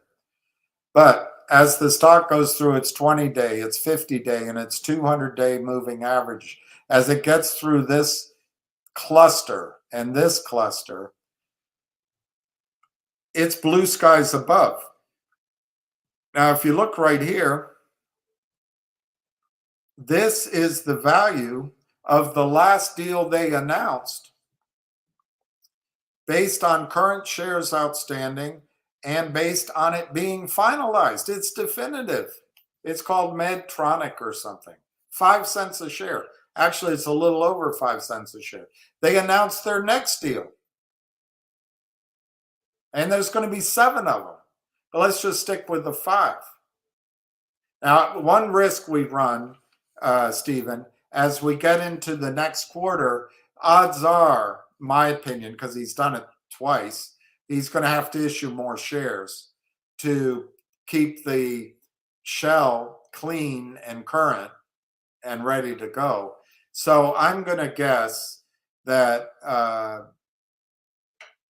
5 cents is probably the number for both deals, not just one. But anyway, 5 cents. You're not going to believe it because it's been announced, it's definitive, but the selling keeps happening, the counterfeiting keeps happening. But what might make you believe it is if there is sort of a final announcement that says this many shares went here, that many shares went there, so-and-so is now the CEO of the company, and it's as plain as day. Well, my point being this, there are a lot of shorts in this stock.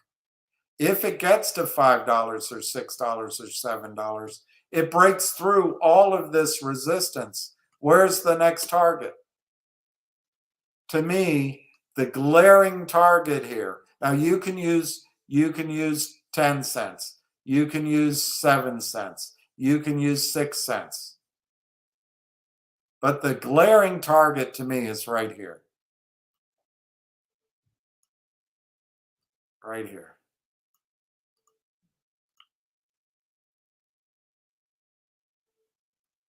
There's a gap. Now, I don't know. If I go back here, maybe. Let me see if I move this up. Yeah, there's nothing back there. So if I go somewhere in here,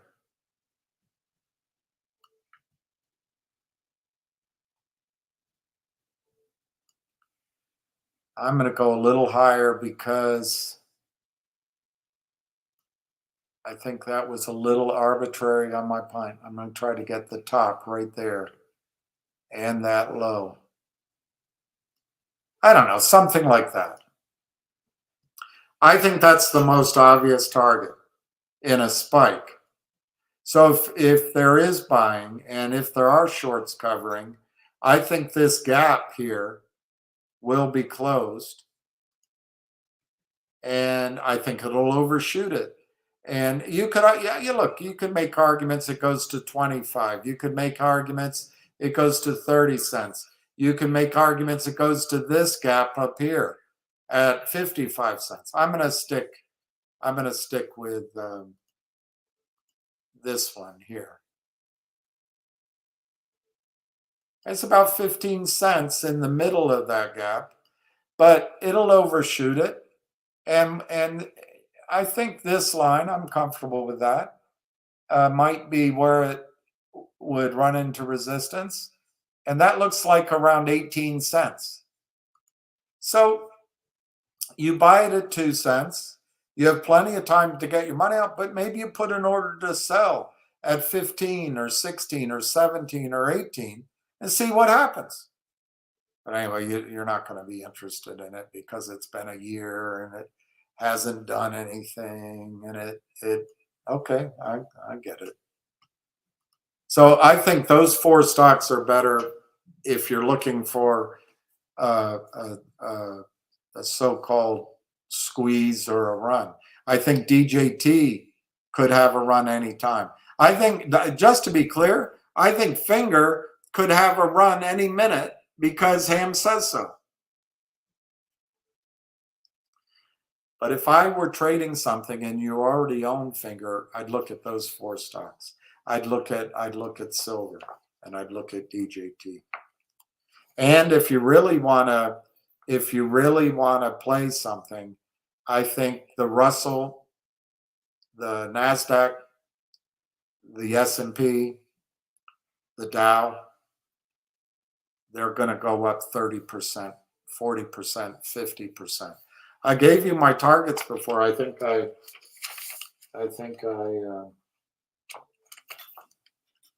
I'll read them to you some other time to make sure. But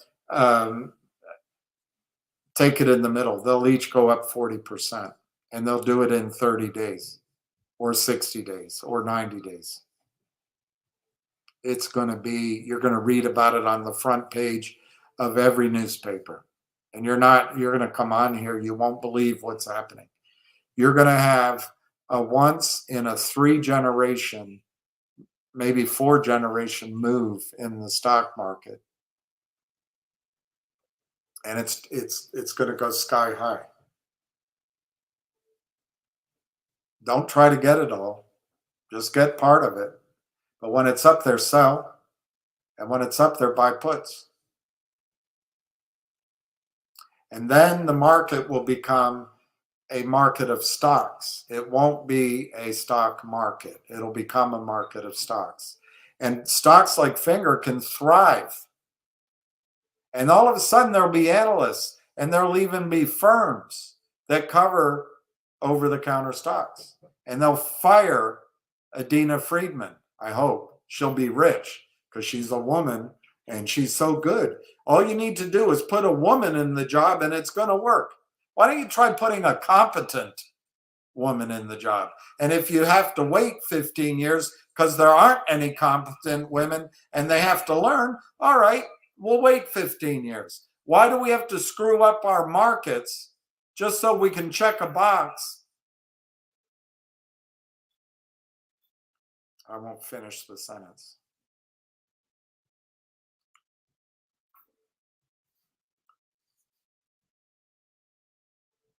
I love that, Aaron. You're buying 1 share of Finger every day. I love that. I love that. I want to, I just gave away my game plan. I showed you those. I'm not a big swinging member anymore, but I should have looked it up. I've got I've got a position in Logic that I can trade if it were to go up. And it's all in my IRA, so it's not going to change my life or anything. But anyway, there's some stocks to trade while you add to your Finger position. And I think Finger, the great thing about Finger, I trust the CEO, I trust the management, we know the story, and finally, you can get the leverage of contracts that could change this story on this stock overnight. Just the contract they have on the emergency vehicles could make this a $15 or $20 stock. All that has to happen is it becomes so blazingly obvious that institutions buy everything that the criminals sell, and the criminals' lies stop working. And it could happen at any time.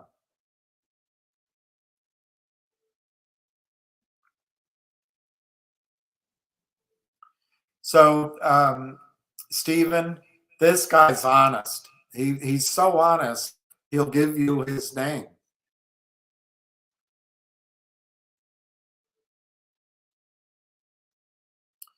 So this tired point, Stephen, I don't think Finger will run at all because he's honest and I'm not. Quarter after quarter, earnings have not been good. As compared to what? As compared to what? Amazon's earnings when it started out? Ford Motors earnings when it started out years ago? As opposed to what? The earnings haven't been good. Do you know any startup, any young company? But you don't.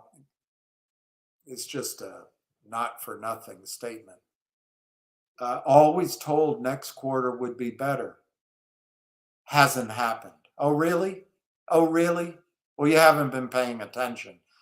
Quarterly reports aren't just about the numbers, but this last quarter was excellent and it was better, and you're in trouble. CEO not updating us enough, in my opinion. Well, that's because you can come on and lie and manipulate anytime you want. You don't have your name, don't have your address. You get kickbacks from the shorts, and Gary Gensler doesn't care.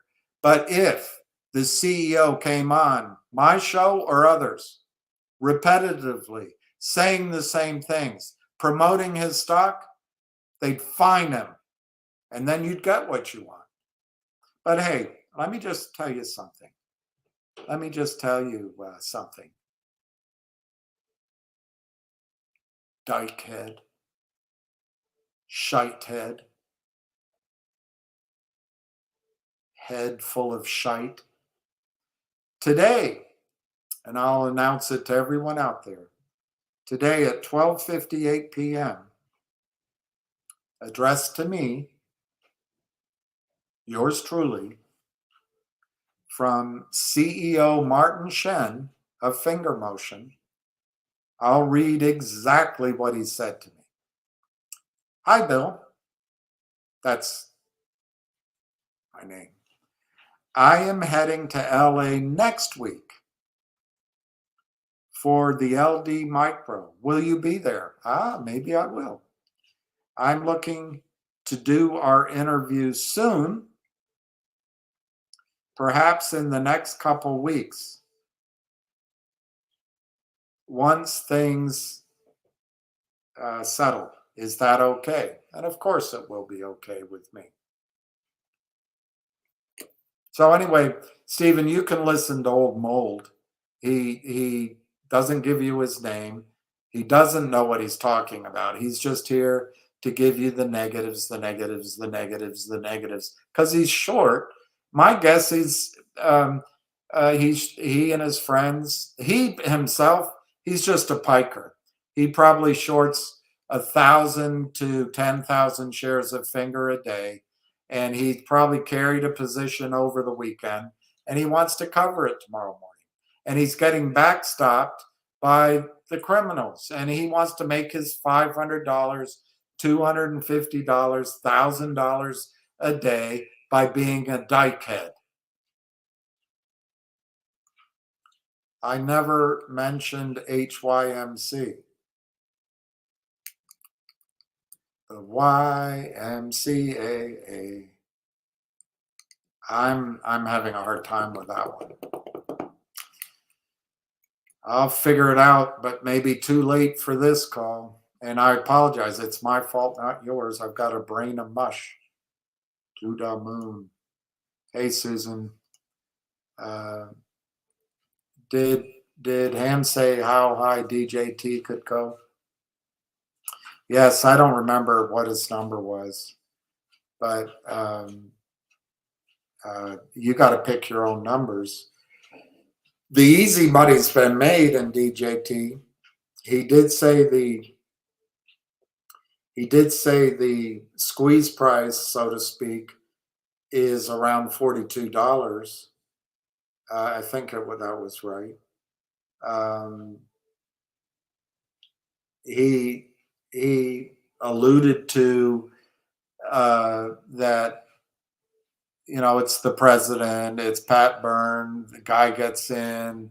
There, you know, if they have covered some shares, but there was a lot of shares shorted, and so you could see a move. You know, there's no reason why it couldn't be like GME. I don't think that was his exact words, but that was his implication. But I think his overall strategy is buy the dip, sell the rip, buy the dip, sell the rip. And if you get to a point, just buy the calls. And he was describing how he would buy the cheap calls. Unless I've made some money in the trade, I don't really want to do that, because when you buy the cheap calls, yes, you spend less money, but the odds are it's gonna go away.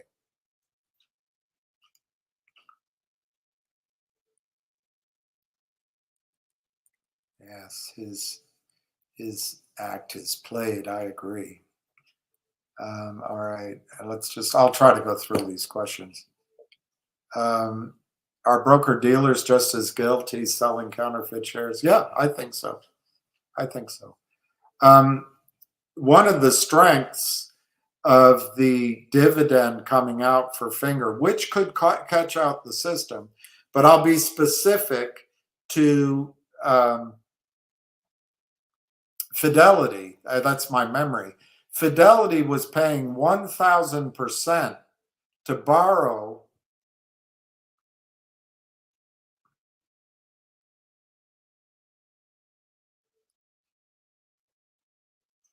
You know what? As I'm telling you, I can't remember if it was GTII or Finger.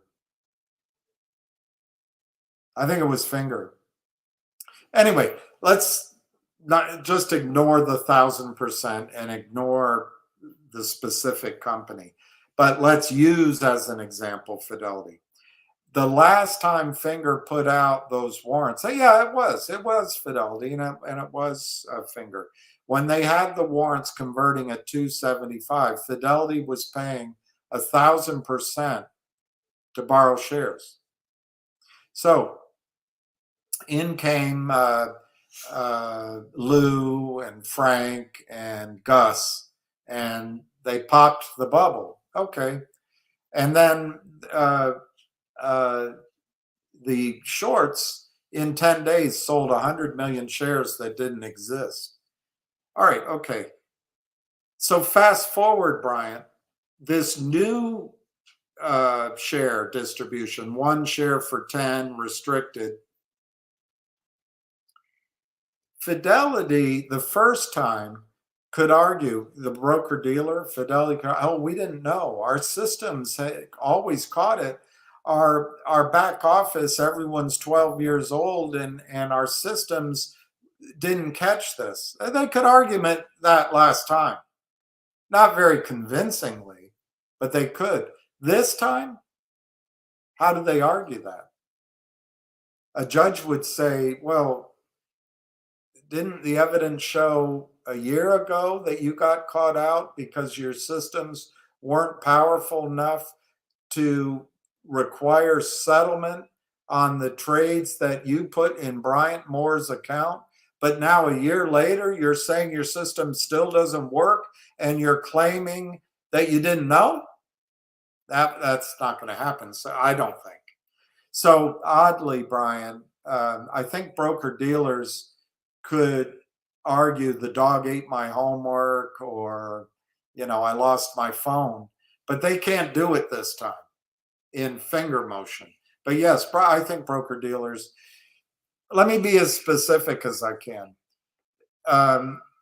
When the prime broker tells the broker dealer, you're filled, your broker dealer says, Bryant, we need cash. Once the cash is there, you buy. And they through their computers, buy from the prime broker. Prime broker fills it, and there's a market maker. You don't need a market maker, but the prime broker fills it. So they take your cash, Fidelity does, they give it to the prime broker, and they get the shares, and it shows up in your account. That's how it should work. But all they put in your account is an IOU. Because the prime broker and their crooked client are taking advantage of the reg-show exemption.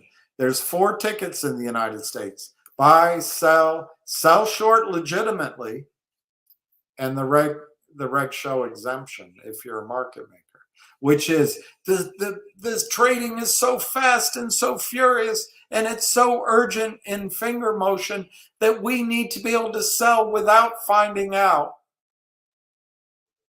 if we own the stock. That's their basic argument. Well, anyway, if you read reg-show and you read some of the lawsuits the SEC itself has filed, that exemption, you still, in writing, as the prime broker or as the seller, you have to locate the shares in writing, you have to borrow the shares in writing, or you have to show that you own the shares in writing prior to the trade. But in practice, they're good clients, there's systems in place. We'll just, But anyway, Brian, on the broker-dealer side, your broker-dealer, they have a requirement to receive. So there's a failure to deliver, a failure to borrow. There's also a failure to receive.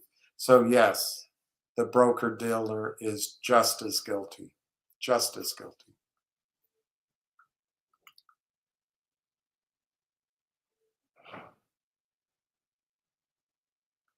Don't get distracted. I think GME and AMC are totally under control. If you want to listen to this guy that doesn't give you his name, maybe there's a trade. But if you're in GME, trade whatever. It's like a bouncing ball. When that roaring crapo kitty came on, it bounced 80, and then it came down, and it bounced to 60, then it came down, it bounced to 50, and it came down, it bounced to 30 something, came down, then it bounced to 28 and something, came down. It's not going to bounce this high this time. And it's going to come down quickly. This guy's trying to take your money from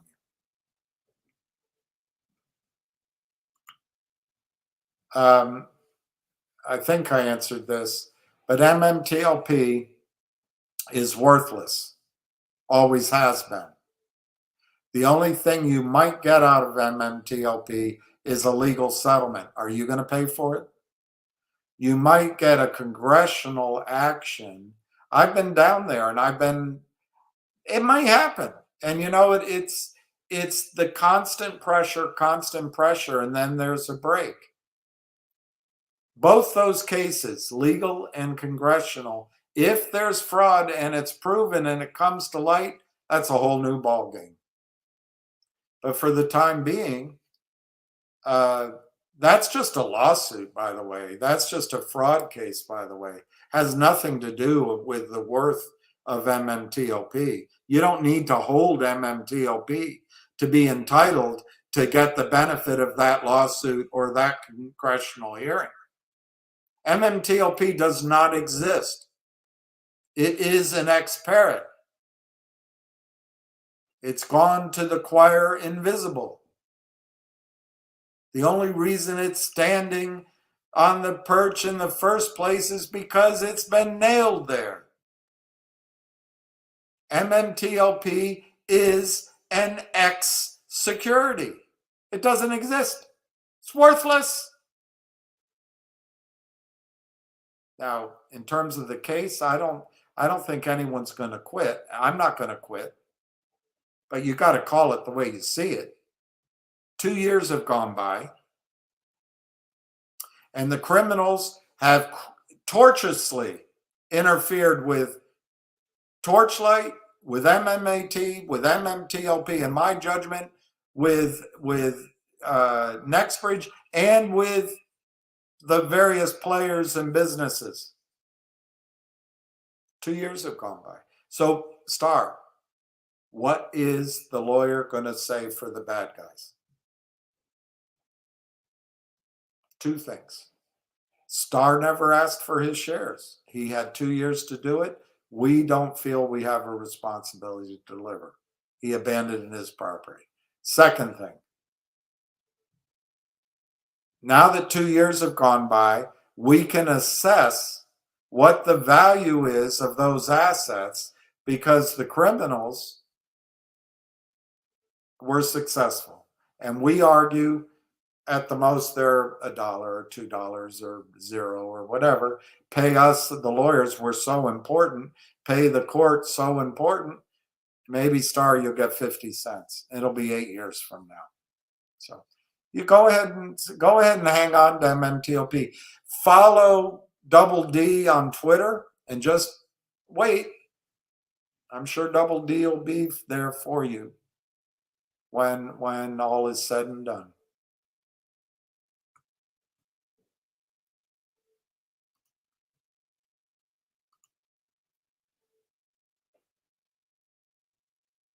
So old Mole disagrees with everything I've said. He doesn't agree with one thing. Okay. I think old Mold is honest. Hey, Barbara. All right, I'm going to sign off.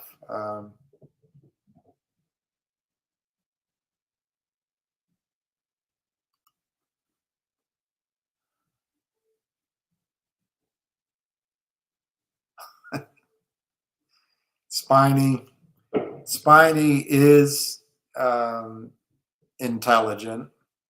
He doesn't run the board, and he's pretty open with his opinions on either way. And he can give you the weight of the African sparrow.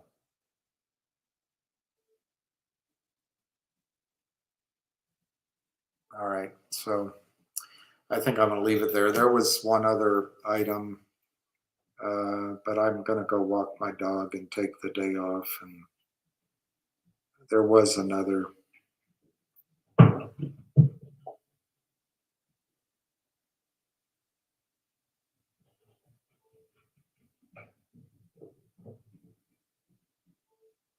There was something else I wanted to read to you, but I'm not going to do it.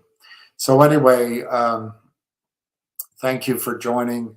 I wish everybody a happy almost Halloween.